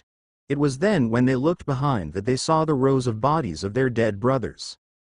Everyone immediately stopped shooting and lowered their bodies, thinking that the shots that killed them came from the front. Gah! However, one of them fell down wounded, arg. Followed by another one. Ah, and another. Damn it, it's from above, gah. One of them shouted and stood up in shock only to fall down with a bloody hole on his forehead. He breathed his last with his eyes opened wide. Hearing that shout, the gang members immediately looked on the roofs and second floors of the houses surrounding the place when they saw a head poking out of the roof of the house on the corner of the street. There, quick! Shoot that bastard, gah, asterisk asterisk asterisk TSST. Mark shot the gang member who pointed at him. All right, time to go. Mark retreated before the volley of gunshots bore holes on the roof.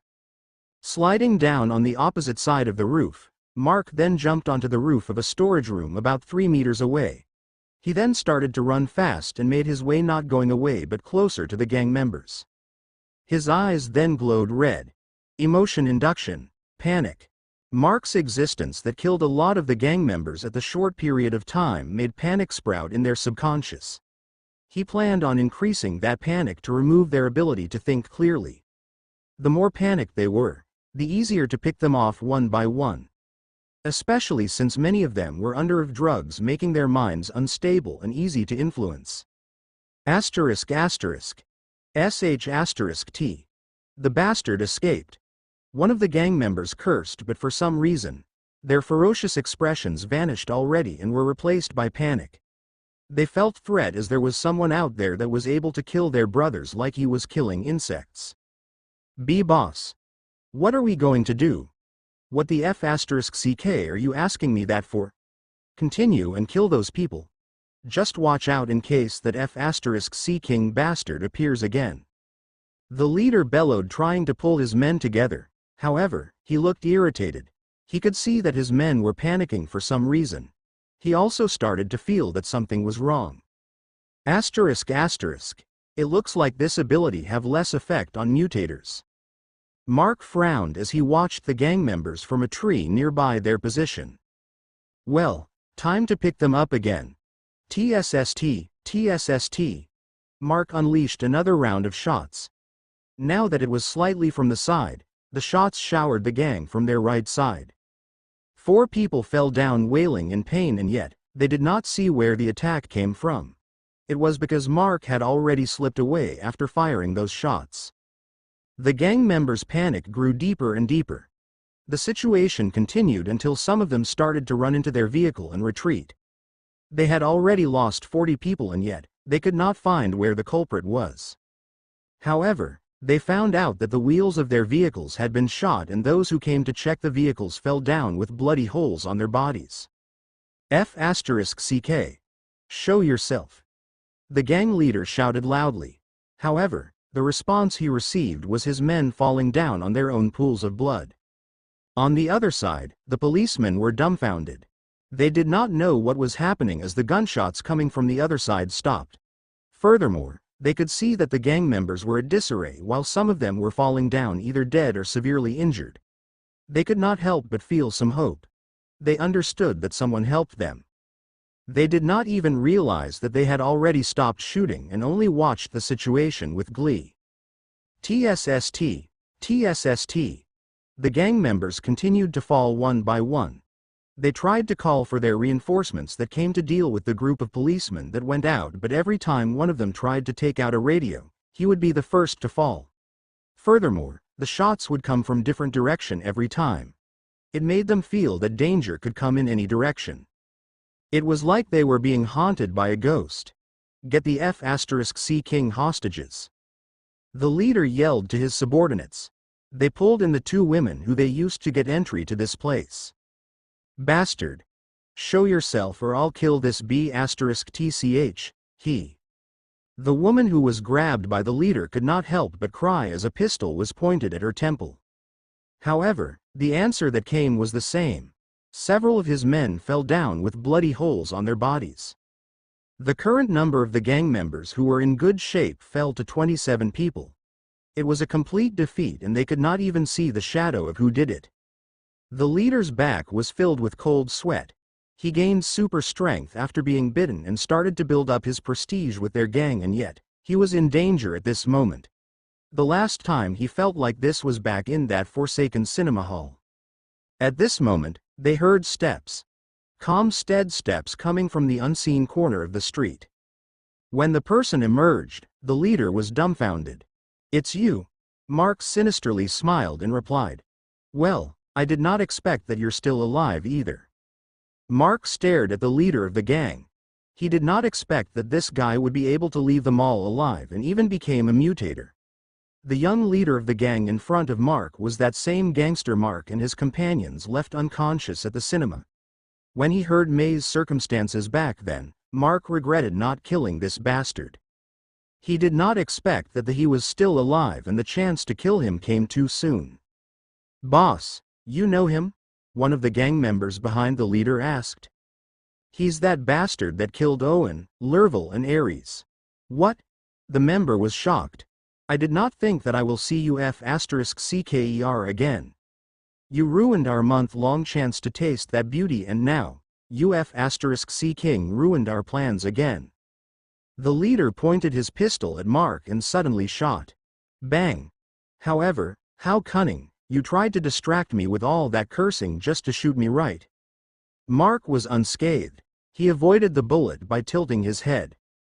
"You guys sure are easy to predict. You got too used to killing the infected that even dealing with people, you shoot the head first." Mark mocked. The way Mark avoided that bullet made everyone's eyes grow wide, as if they were staring at a monster. It was then, Mark's eyes glowed red, blood red. Along with his sinister smile, he looked like a devil. The gang members felt their knees grow weak as some of them fell on the ground shivering. Some of them even started to leak the contents of their bladder. Emotion induction. Fear. Mark made the fear in their minds bloom after planting severe panic unto them. Even the leader could not help but back off seeing that Mark's eyes were glowing. RAHHHH. In a final resistance along with his mind starting to lose his senses, the gang leader bellowed a loud shout and charged at Mark. His arm muscles bulged grotesquely and he threw a punch at Mark. The punch was strong and could likely topple a small bus. However, what was the use of his strength if the attack could not hit his target? Mark stepped to the side, letting the leader pass by in front of him and whispered to his ear. "This is for Mayor. So die." Bang! A large hole was drilled on the chest of the gang leader as Mark shot his chest with a shotgun in point-blank range. As a mutator, he did not die immediately. He even managed to turn his body around after he fell and looked at Mark with the entire remaining grievance he had. He then spat out a mouthful of blood along with the pieces of the broken organs on his chest. He died miserably under the glowing red eyes of Mark. Emotion induction. Despair. Mark did not let him die peacefully. Day 4 to 7:07 a.m. Firenze Townhouse Complex Subdivision Main Gates, La Jolla Street, Buhay na Tubig, Imus Cavite. "Amazing. Bro really pulled it off," Carlo said as he stared at the monitor at the back of the vehicle. Everyone in the vehicle was watching what was happening at the gates of the subdivision on the monitor. Since they could not get close enough to watch the situation without getting involved with it accidentally, they launched the same drone they used to recon the area around the city hall yesterday. The drone was being controlled by May, who dutifully kept the focus of the camera on Mark as he did everything. Since the start, from the time Mark was observing the situation to the time Mark killed the leader of the gang and even the current situation, they all saw it clearly. They watched the inhuman abilities Mark had as he jumped up and down the roofs of the houses and ran around like a specter haunting the despairing members of the gang. However, they could not understand why or how the mood around the members of the gang changed too sudden. At first, they were full of vigor as their faces told what their intents were. Nevertheless, they suddenly fell into disarray after Mark started attacking. Furthermore, they wanted to know how he was able to evade the sight of the enemies and whittle their numbers little by little. With that many people, it was impossible that none of them were able to see Mark, as there were times that he shot on plain sight. As no one of them could think of the possible answer, the only way to know was to ask Mark directly. With the situation coming into closure, Odalina drove towards the gates. No one noticed, however. May's face looked worried while she stared at her Gerger's figure on the monitor. At the moment, they could see the police take the remaining members of the gang into custody. Among the gang members who were lying down on the street, not all of them were dead, as Mark prioritized on killing those who saw him, and the others were just secondary targets. Mark's plan involved the utilization of his new ability and worked successfully. It was just he needed to create a seed of the needed emotion into their subconscious for his ability to work perfectly. He noticed that he could not plant a non-existent emotion on the minds of his target unconditionally. There should be at least a tiny sliver of the emotion he wanted and make it bloom.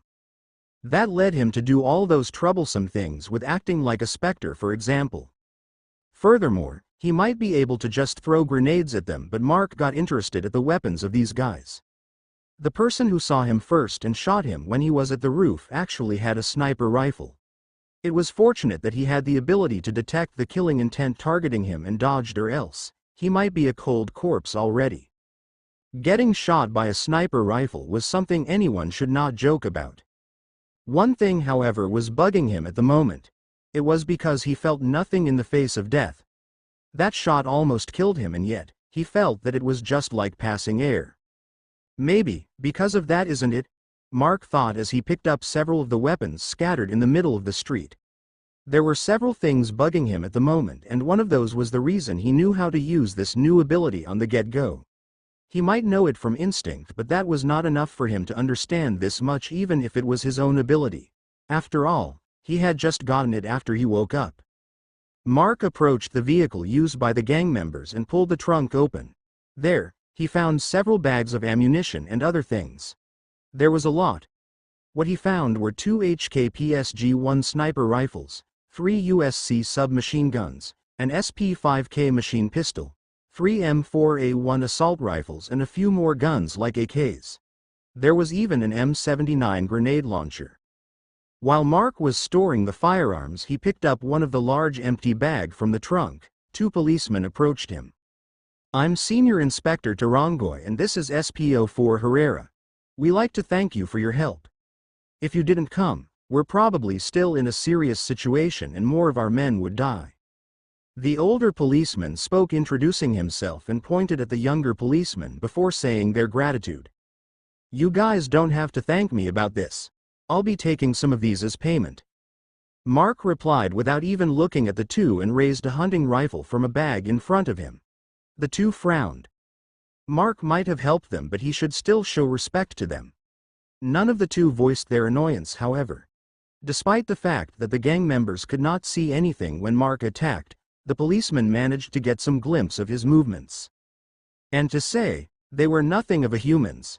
They would never think that a human could jump about 3 meters high unless the person in front of them was the same of their acting leader. "Can you introduce yourself? I don't recognize you among the survivors we gathered." "If you don't know, just ask the Congresswoman about it. I'm kinda busy here." Mark continued to check the contents of the bags, not wanting to get disturbed. One of the things he hated to do was to introduce himself to other people. If it was not really necessary, he would rather not do it. Furthermore, he had no idea about the details of their entry since he was unconscious at that time. Another thing was that he wanted to leave the place as early as possible, and they already got delayed because of this situation. He did not want to spend more time for other things like chatting with these people he did not even know. He already helped them with their predicament, and that was already enough. Still, what he said would sure be taken negatively by anyone. Like the two policemen, who frowned even more. It was then that 2 black armored vehicles drove towards the gates.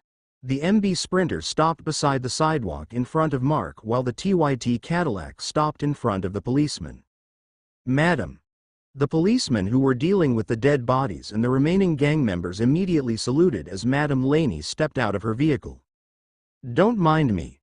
Go back to your work," Madam Laney said as she signaled the policeman with her hand. Afterwards, she walked towards Mark. "Madam." Senior Inspector Tarangoy and SP-04 Herrera saluted as Madam Laney approached. On the other hand, Abigail, Carlo, Charm and May had already went out of their vehicle and encircled around Mark. "Bro, you're amazing. Just so." Mark gave a short reply and handed several large bags towards the others. "Get these into the car. We'll have to hurry and leave since it's already late." Carlo received the bag and almost fell down because he did not expect that the bag would be too heavy. There was someone behaving strange, however. May just stood behind the group staring at Mark as if she was analyzing him with a slight frown. Looking at how lively Mark's group was, the policemen around were speechless. There were a lot of dead bodies around, but it looked like that the people around the person who helped them did not even care. Furthermore, their group looked like they were just going on an outing. There was no trace of fatigue and fear on their faces, unlike most of the survivors they had seen before. "Mark. Thank you for helping us again," Madam Laney said after she approached. "It's fine. I already got my payment." Mark glanced at Madam Laney and pointed at the bags they were already loading into their vehicle. "Your group is leaving already." "We are. We need to find other people and their families if we are able to. We don't have much time to rest until then." Hearing his reply, Madam Laney nodded. "I was hoping that your group could at least stay for a day." "Why?" "We're planning on a small banquet. It won't be a lavish one, but we wanted to at least raise the morale of the people here. It won't be good if the current state of the people here remained like this in the long run." "Are you guys sure with that?" Mark asked and then looked at the dead bodies of the dead policemen. Seeing where he was looking at, Madam Laney could only smile bitterly. That was right. The banquet they were planning to do would be likely to be cancelled because of what happened just now. "If that's all, then we're going." Mark then walked away. He really could not stand it. Talking to these people was too exhausting for him. "Madam, are we just letting them take those firearms and ammunition?" Senior Inspector Tarangoy asked the Congresswoman with a frown as they watched Mark walk away. "You already heard him. Those are his fees for helping us." Madam Laney shrugged her shoulders. "But madam, then, what do you want to do? As if we could stand against their group if we tried to." With that, the senior inspector shut up. They had been oriented about the things happening and about Mark's group when Madam Laney's group arrived yesterday. He just did not expect that the man who helped them was actually Mark. If they would talk about firepower, their men would have the advantage, but mutators were people who could not be gauged by normal means. Going against them without knowing anything was just suicide at the current state. When Mark walked towards the vehicle following Carlo and the others who loaded the bags into the car, May suddenly blocked his way. "Mayor, is something wrong?" "Gerger, can we talk for a minute?" May asked with a serious face, making Mark nod involuntarily. Then, under everyone's gaze, May pulled Mark quite a distance away. "What's going on?" Carlo voiced his thoughts. "Who knows?" Charmaine replied. Abigail on the other hand wanted to follow the two, but the little girl was caught by Odalina. The people in the car could only watch the two who were talking quite a distance away. Unfortunately, they would not be able to hear what they were talking about. Is there something going on? Mark asked with a frown. He could feel that something was bugging May. He could not guess what it was though. "Gerger, not me. You're the one that had something going on, right?" May said while looking straight at his eyes. She then continued. "Since last night, you looked irritated. You also went out without telling us after you woke up. Then now, you went to deal with this on your own. I don't think you will do all this without a deep reason." Mark looked at May incredulously. This was the first time he saw her too serious. However, he could not refute what she said. His guilt even made him avert his eyes and turn his face away, however. "Gerger, just look at me." May held his face and made him look at her. Looking at her serious face, Mark gave up with a sigh. "I'm fine. I just had a bad dream yesterday. I'm just agitated because of it." "Really?" May seemed doubtful. "Yeah, really." Seeing that he did not seem to be lying, May finally felt relieved. She thought that it was something serious. Since May finally calmed down, Mark patted her head. The two then walked back. What Mark said to her was true, however, that was not all. Right at this moment, there was an intent brimming inside him. "I need to get stronger." Mark looked at May, who was walking beside him. He needed to get stronger to protect her. No, not only her but also Abigail and the other members of his group. It was because what he saw during the time he was unconscious was not just a simple dream. It was a premonition. That was one of the reasons Mark wanted to leave as soon as possible. It was to look for opportunities to make himself and the members of his group stronger, also, to find stronger and more reliable people to join them. The effects of the mutagen that started to change his body opened his path to be stronger. Mutators and evolvers alike had the possibility to grow stronger. Yes, he preferred to be alone. He was a loner. However, that premonition told him what he needed in the future. It was reliable companions. With all those thoughts, he arrived back at the vehicle. After saying a few more pleasantries to the congresswoman, she told him that they were welcome to return anytime. Mark decided to leave. Nevertheless, it seemed that they would not be able to yet. Day 4 to 7:14 a.m. Firenze Townhouse Complex Subdivision Main Gates, La Jolla Street, Buhay na Tubig, Imus Cavite. When Mark left the congresswoman with May and returned to the vehicle, but his face could not help but darken. After all, he already said that they were leaving and said goodbye to the congresswoman several times. Yet, aside from Abigail, Odalina and Laylaps, everyone else came running out of their vehicle. They were even in panic. "Just what are you all doing?" Mark said in an irritated voice. Even the other people around them, Madame Laney and the policeman, looked at them with confused expression. The congresswoman could not help but look at Mark with a bitter smile as she somehow understood Mark's irritation at this situation. "Big brother, Jeanette is." Charmaine tried to tell Mark what was happening, but her voice trailed off as she did not know how to explain the situation either. Still, that gave the information Mark needed. The situation was caused by the infected he was keeping. It didn't look like she made another mess, right? Mark thought of that as he entered the vehicle. Inside, he saw Abigail and Odalina watching the strange behavior of Jeanette while Laplas curled at the back of the vehicle doing the same. Jeanette, the docile infected he was keeping, was now struggling with her chains and the cloth gagged on her mouth. Her movements were quite violent, so that should be the reason Charmaine and the others who were afraid of the infected was alarmed and ran out of the vehicle. Nevertheless, Mark observed that the infected girl was not struggling to attack anyone, as she did not even face him as she struggled with the chains tied on her body. Jeanette was really not trying to attack anyone. Rather, it looked more like she wanted to get out of the vehicle. Realizing her intent, Mark thought that there might be a reason to this, as this infected did not try to resist even once since the time she became like this back in the mall. She would only stare at people or look around. Even when she was being fed, she would not act violently. "Papa, is she hungry?" Abigail curiously asked, making Mark look at Odalina. "Odal, she's fed yesterday, right?" "Yes, I fed her twice yesterday. Once in the morning when you were inside the city hall and another in the evening when you were unconscious. But I don't think she's hungry either. When she is hungry she will only look weak and slumped, but she never acted violently like that." "I also thought so." Mark nodded at what Odalina said. "I guess I'll let her out for a bit." Mark then proceeded to remove the lock of the chains tying Jeanette to her seat. Of course, he did not remove the part of the chains coiled to her body but removed the cloth blocking her mouth. Jeanette tried to hurriedly run out of the vehicle, but her chain was being pulled by Mark, making her unable to.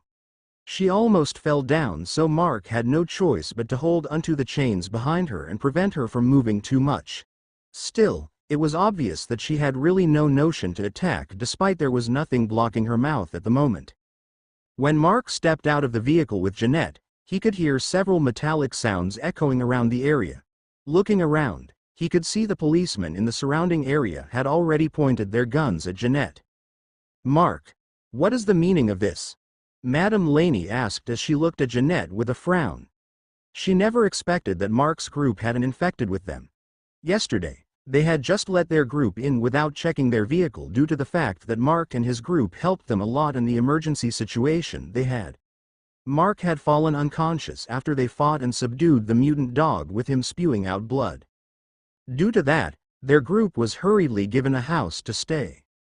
"You don't have to ask. As you can see, I'm keeping an infected with this, but I have no reason to tell everything to you," Mark nonchalantly answered. He then looked around staring at the policeman before he continued with a serious face. "It's better if you tell your men to lower their guns. I will tell you, but a single accidental shot will start a massacre here." Seeing the expression on his face, Madame Laney slightly shivered. She looked at Senior Inspector Tarangoy beside her. "Tell your men to lower their guns. But madam, that's an infected." "I know, but I don't want your men to end up like those gang members." Madame Laney spoke while turning her gaze onto the pile of dead bodies at the side of the road gathered by the policemen. Hearing what she said and looking at the dead bodies, Senior Inspector Tarangoy frowned but also relented. "Men, lower your weapons." "But sir," one of the policemen tried to protest. "You heard me right?" Senior Inspector Tarangoy glared at the policeman. He knew that many of these policemen hated the infected as their kind killed and ate their families, friends and comrades. However, this was not the right situation to vent those grievances. The man in front of them had already showed them what he could do. Furthermore, there were another woman, a child and a dog that was on par or maybe stronger than their current acting leader according to the information relayed to them by the chief and Madame Laney. It was not a good idea to act against these people just for a single infected. Moreover, anyone with the right mind and even without good observation skills would notice that there was something peculiar about that female infected. Despite the fact that there were too many people around that she did not even try to attack. She might be behaving violently but not towards the people around her. The policemen finally lowered their weapons, but it could be seen in their faces that they were against it. It was also likely that these men would attack at a slightest threat that Jeanette would show. Seeing their actions, Mark's group members who were tensed felt relieved. Mark was the same. Although he did not fear falling out with these people, he would rather not fight without a good reason. Also, he did not want to lose a good specimen like Jeanette. There might even be a possibility that Jeanette was one of a kind. As Jeanette was struggling violently on Mark's grasp, he finally let her go where she wanted, with him following behind her, grasping the chains like a pet owner walking his dog in the morning. While Jeanette led the way and Mark followed, the people blocking their way could only step aside, afraid that they would get attacked. To their surprise and amazement, the Jeanette just passed by them, not even leaving a glance, unlike the infected they encountered every day that would attack any human near them. Jeanette wanted to run, but with Mark holding her chains, she could only walk unsteadily. Surprising enough, the direction she was going to was where the body of the gang leader that had yet to be collected by the policemen lay. Arriving beside the body, Jeanette kneeled down, violently trashed her body side by side. Mark noticed her intention, so he hurriedly loosened the chain restricting her arms. After her arms were loosened, Jeanette immediately grabbed the gang leader's head and then thud, thud, thud, thud, splat. In front of everyone watching her, she bashed his head several times on the cement road. As the sounds of gunshots had already stopped for a while and nothing else happened, many survivors who hid inside the houses during the encounter between the gang members and the police started to come out of their hiding to see the current situation. However, what they saw was a female infected bashing the head of a man on the cement. Most of the survivors exclaimed in horror. If not for the policemen and other people surrounding the area, they might have thought that the subdivision had been invaded by the infected.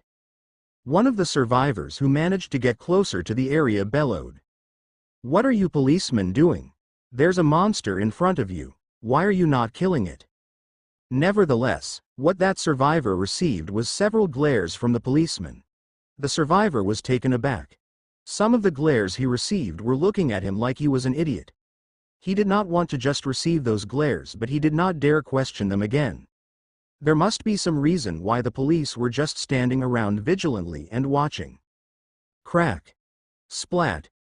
The head of the gang leader was finally cracked open, making blood and brain matter spill out into the cement. Many of those watching could not help but felt their stomach churn. The ones with weaker stomachs, like those survivors that had come around, immediately turned onto their backs and bent down, releasing the very little contents of their stomachs.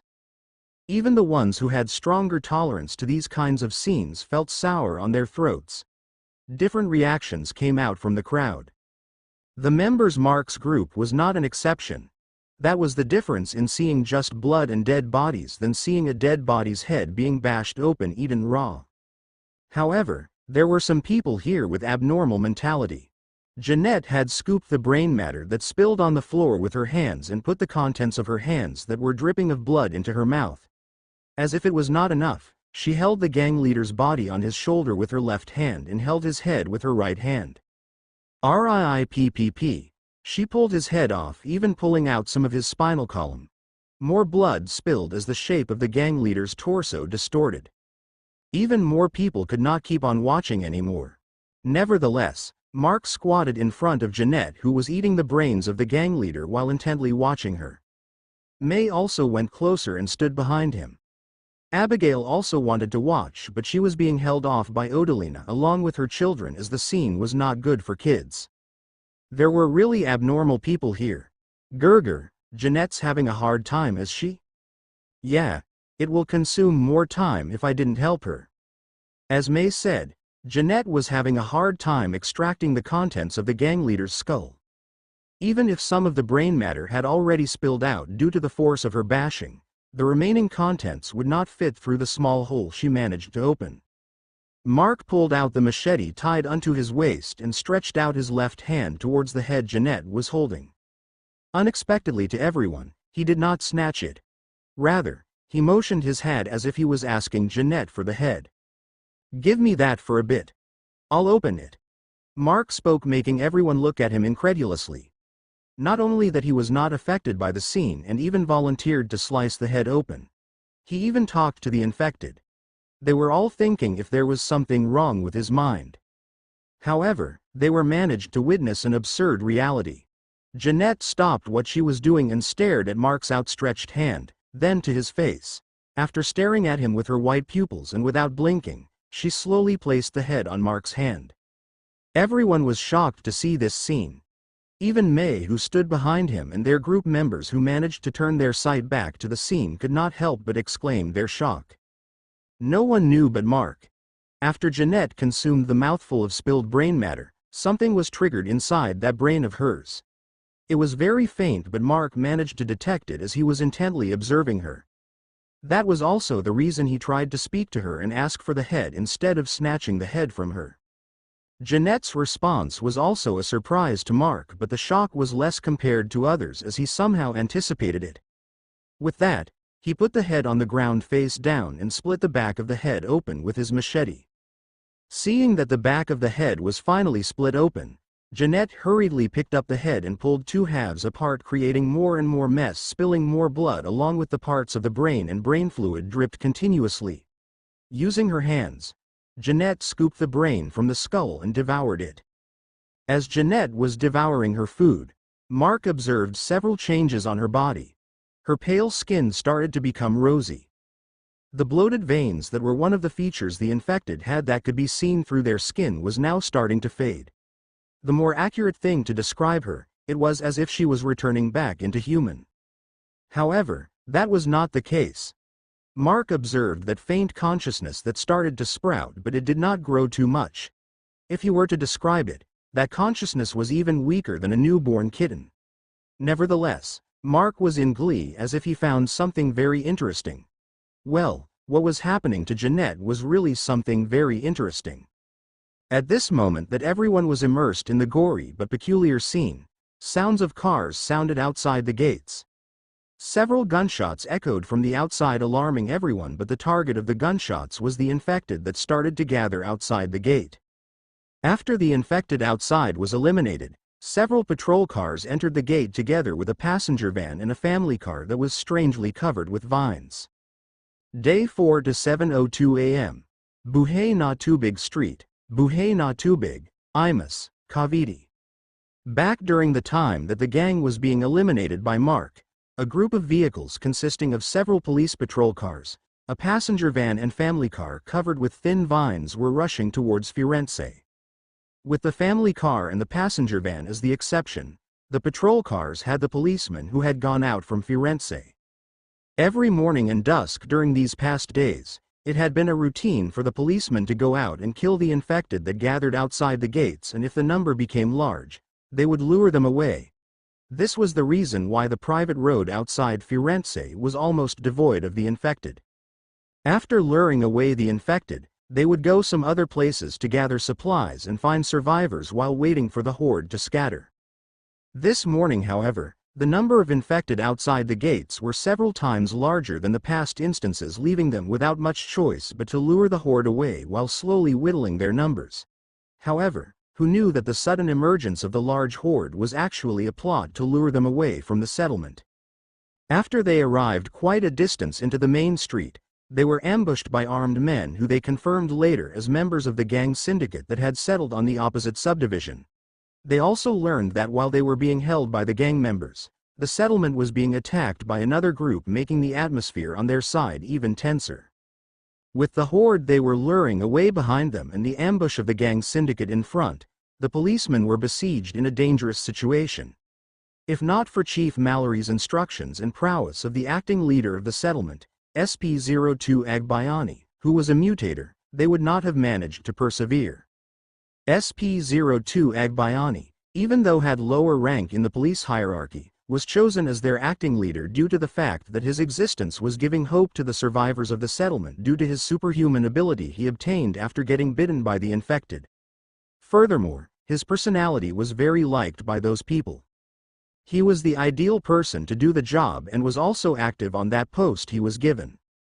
Every time that the policeman needed to go out, SP-02 Agbayani would always accompany the others to ensure their safety and to also secure the survivors they could find. Chief Mallory, however, just came this time to see their routine and supervise their work. Who knew, however, that the chief coming with them this time was a blessing due to his experience in this field. If not for the police chief being here, they might have fallen immediately despite having SP-02 Agbayani with them. SP-02 Agbayani's ability could be called as steel skin. It was to turn his skin into metal. Even though his transformation when he was using his ability was slow and always took quite a bit of time, it would make him impervious to the bites of the infected, the bullets of lower caliber firearms and cold weapons. However, higher caliber weapons and impact type attacks could still affect him, as only his skin was affected by his ability and not his muscles and organs. Furthermore, his body would become heavier and his movements would become slower during the time he was transformed. If Chief Mallory was not there to guide them, SP-02 Agbayani could only protect himself and not others, leading to their deaths. Still, they had been in a tight situation. Even if they did not immediately fell due to the chief, it was just a matter of time.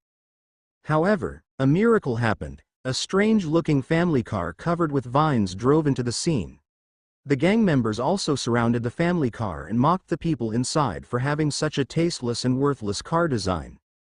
That was when their demise started. The green vines surrounding the vehicle moved and killed that gang members like ants. The vines whipped through the gang members and even pierced their bodies, splattering blood and decimating the bodies of the gang members. They, who had been besieged by those same people, could only gape at the situation with dumbstruck expressions. Furthermore, the same vehicle started to decimate the horde following behind them. After that, a passenger van with survivors aboard arrived at the scene, attracted by the sounds of guns. It looked like that the survivors were desperate and just gambled on the situation. Lucky for them, they arrived at the right time. If they arrived earlier, they might have joined an undesirable situation. When the situation came to an end, The woman driving the vine-covered family car asked them about Firenze.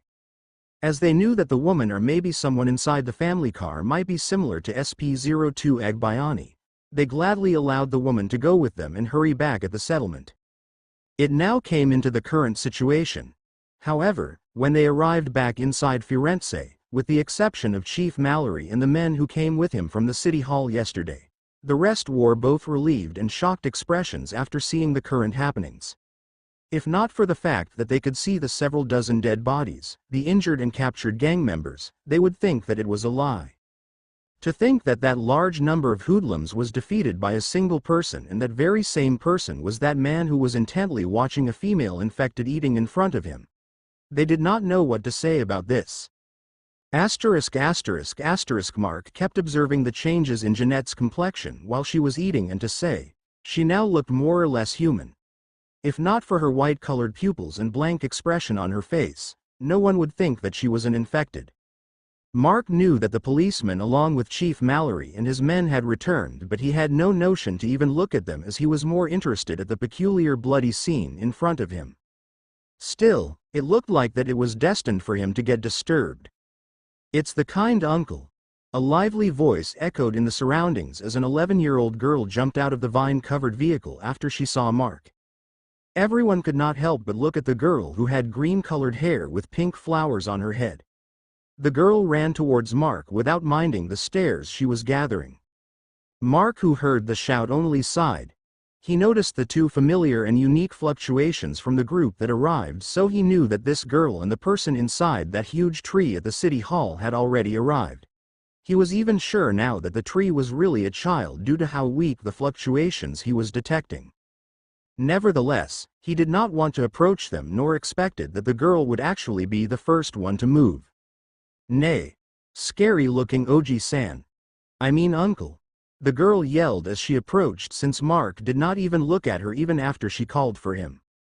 Because of that shout, Mark could not help but turn his head and glance at her. "Stop shouting, you dryad chibi," Mark said while looking. "I'm not a chibi," the little girl bellowed back before freezing as she realized that the scary uncle seemed to understand her father's mother language, Japanese. When she subconsciously blurted, "Oji-san," earlier, it was because their family spent their vacations at Japan, causing her mixed vocabulary at unexpected times. That was why she immediately corrected herself. She did not expect that the scary uncle could actually understand her. When she arrived in front of Mark, she stopped and stared at him from head to toe without fear. Mark, on the other hand, only glanced at her before turning his head back to Jeanette as he was waiting if there would be more changes on her physique or her sprouting consciousness. The girl who was ignored pouted and looked at what the scary uncle was watching. As she was focused at the scary uncle, she did not notice the bloody scene in front of her. Now that she saw it. "UGU, scary uncle, why are you watching something disgusting?" She covered her mouth, but she did not look away. Rather, she even looked interested. Then, she saw Jeanette. Uncle, why are you feeding this zombie? Is she your pet?" She started circling around Jeanette in curiosity. "Ooh, amazing, she's not attacking me." "You know, I'll make her attack you if you keep on doing that." Mark felt dizzy with her circling around. "Gerger, this girl is?" May, who was standing behind Mark, could not stop herself from asking. Mark glanced at her. "Well, I don't really know her. I only know that she was related to that huge tree at the city hall." Then, Mark looked at the middle-aged woman who was approaching while carrying a 4-year-old boy on her arms. The little boy also had green hair, but his hair had a darker tint compared to his older sister. Another noticeable thing about the little boy was the small part of his skin under his jaw and the back of his hands had tree bark-like texture and color. Upon arriving, the woman tried not to look at the gruesome scene of Jeanette eating the brain of the dead man in front of her as she called unto the girl. "Stop doing that, Amika. You're disturbing everyone." "Hi," the green-haired girl answered and skipped towards her mother. The woman then looked at Mark. "I heard from my children that you helped us. That bag of food left at the convenience store was also from you, right? Thank you very much." The woman bowed sincerely towards Mark. "You don't have to worry about it. It's just on a whim if you asked me. If I'm correct, that boy is that huge tree, right? Apparently, yes. This is my youngest child, Mikio. I'm Rosemi, their mother. This mischievous girl here is Emika. Sakurano Emika Deizu. Emika suddenly interjected by introducing herself in front of Mark, even blocking her mother from his sight. Of course, she got pulled away and was scolded. Sorry for that, my daughter is really naughty. Also, my children said that you helped Mikio turn back to human. I really can't thank you enough for that. Well, no need for formalities. You can say that your son is a friend of mine. Mark then faced Mikio. Right? The little boy hurriedly nodded while smiling widely. What Mark and Rosemi did was a simple exchange of gratitude and other things, but to others who knew of the circumstances at the city hall, they were all stunned. They looked at the little boy and they could not help but feel shocked that this little boy was that huge tree back then. Furthermore, didn't that tree wither during the time the city hall collapsed? Likewise, they could not ignore one thing that Rosemi said. It was about Mark turning her son, Mikio, back into human.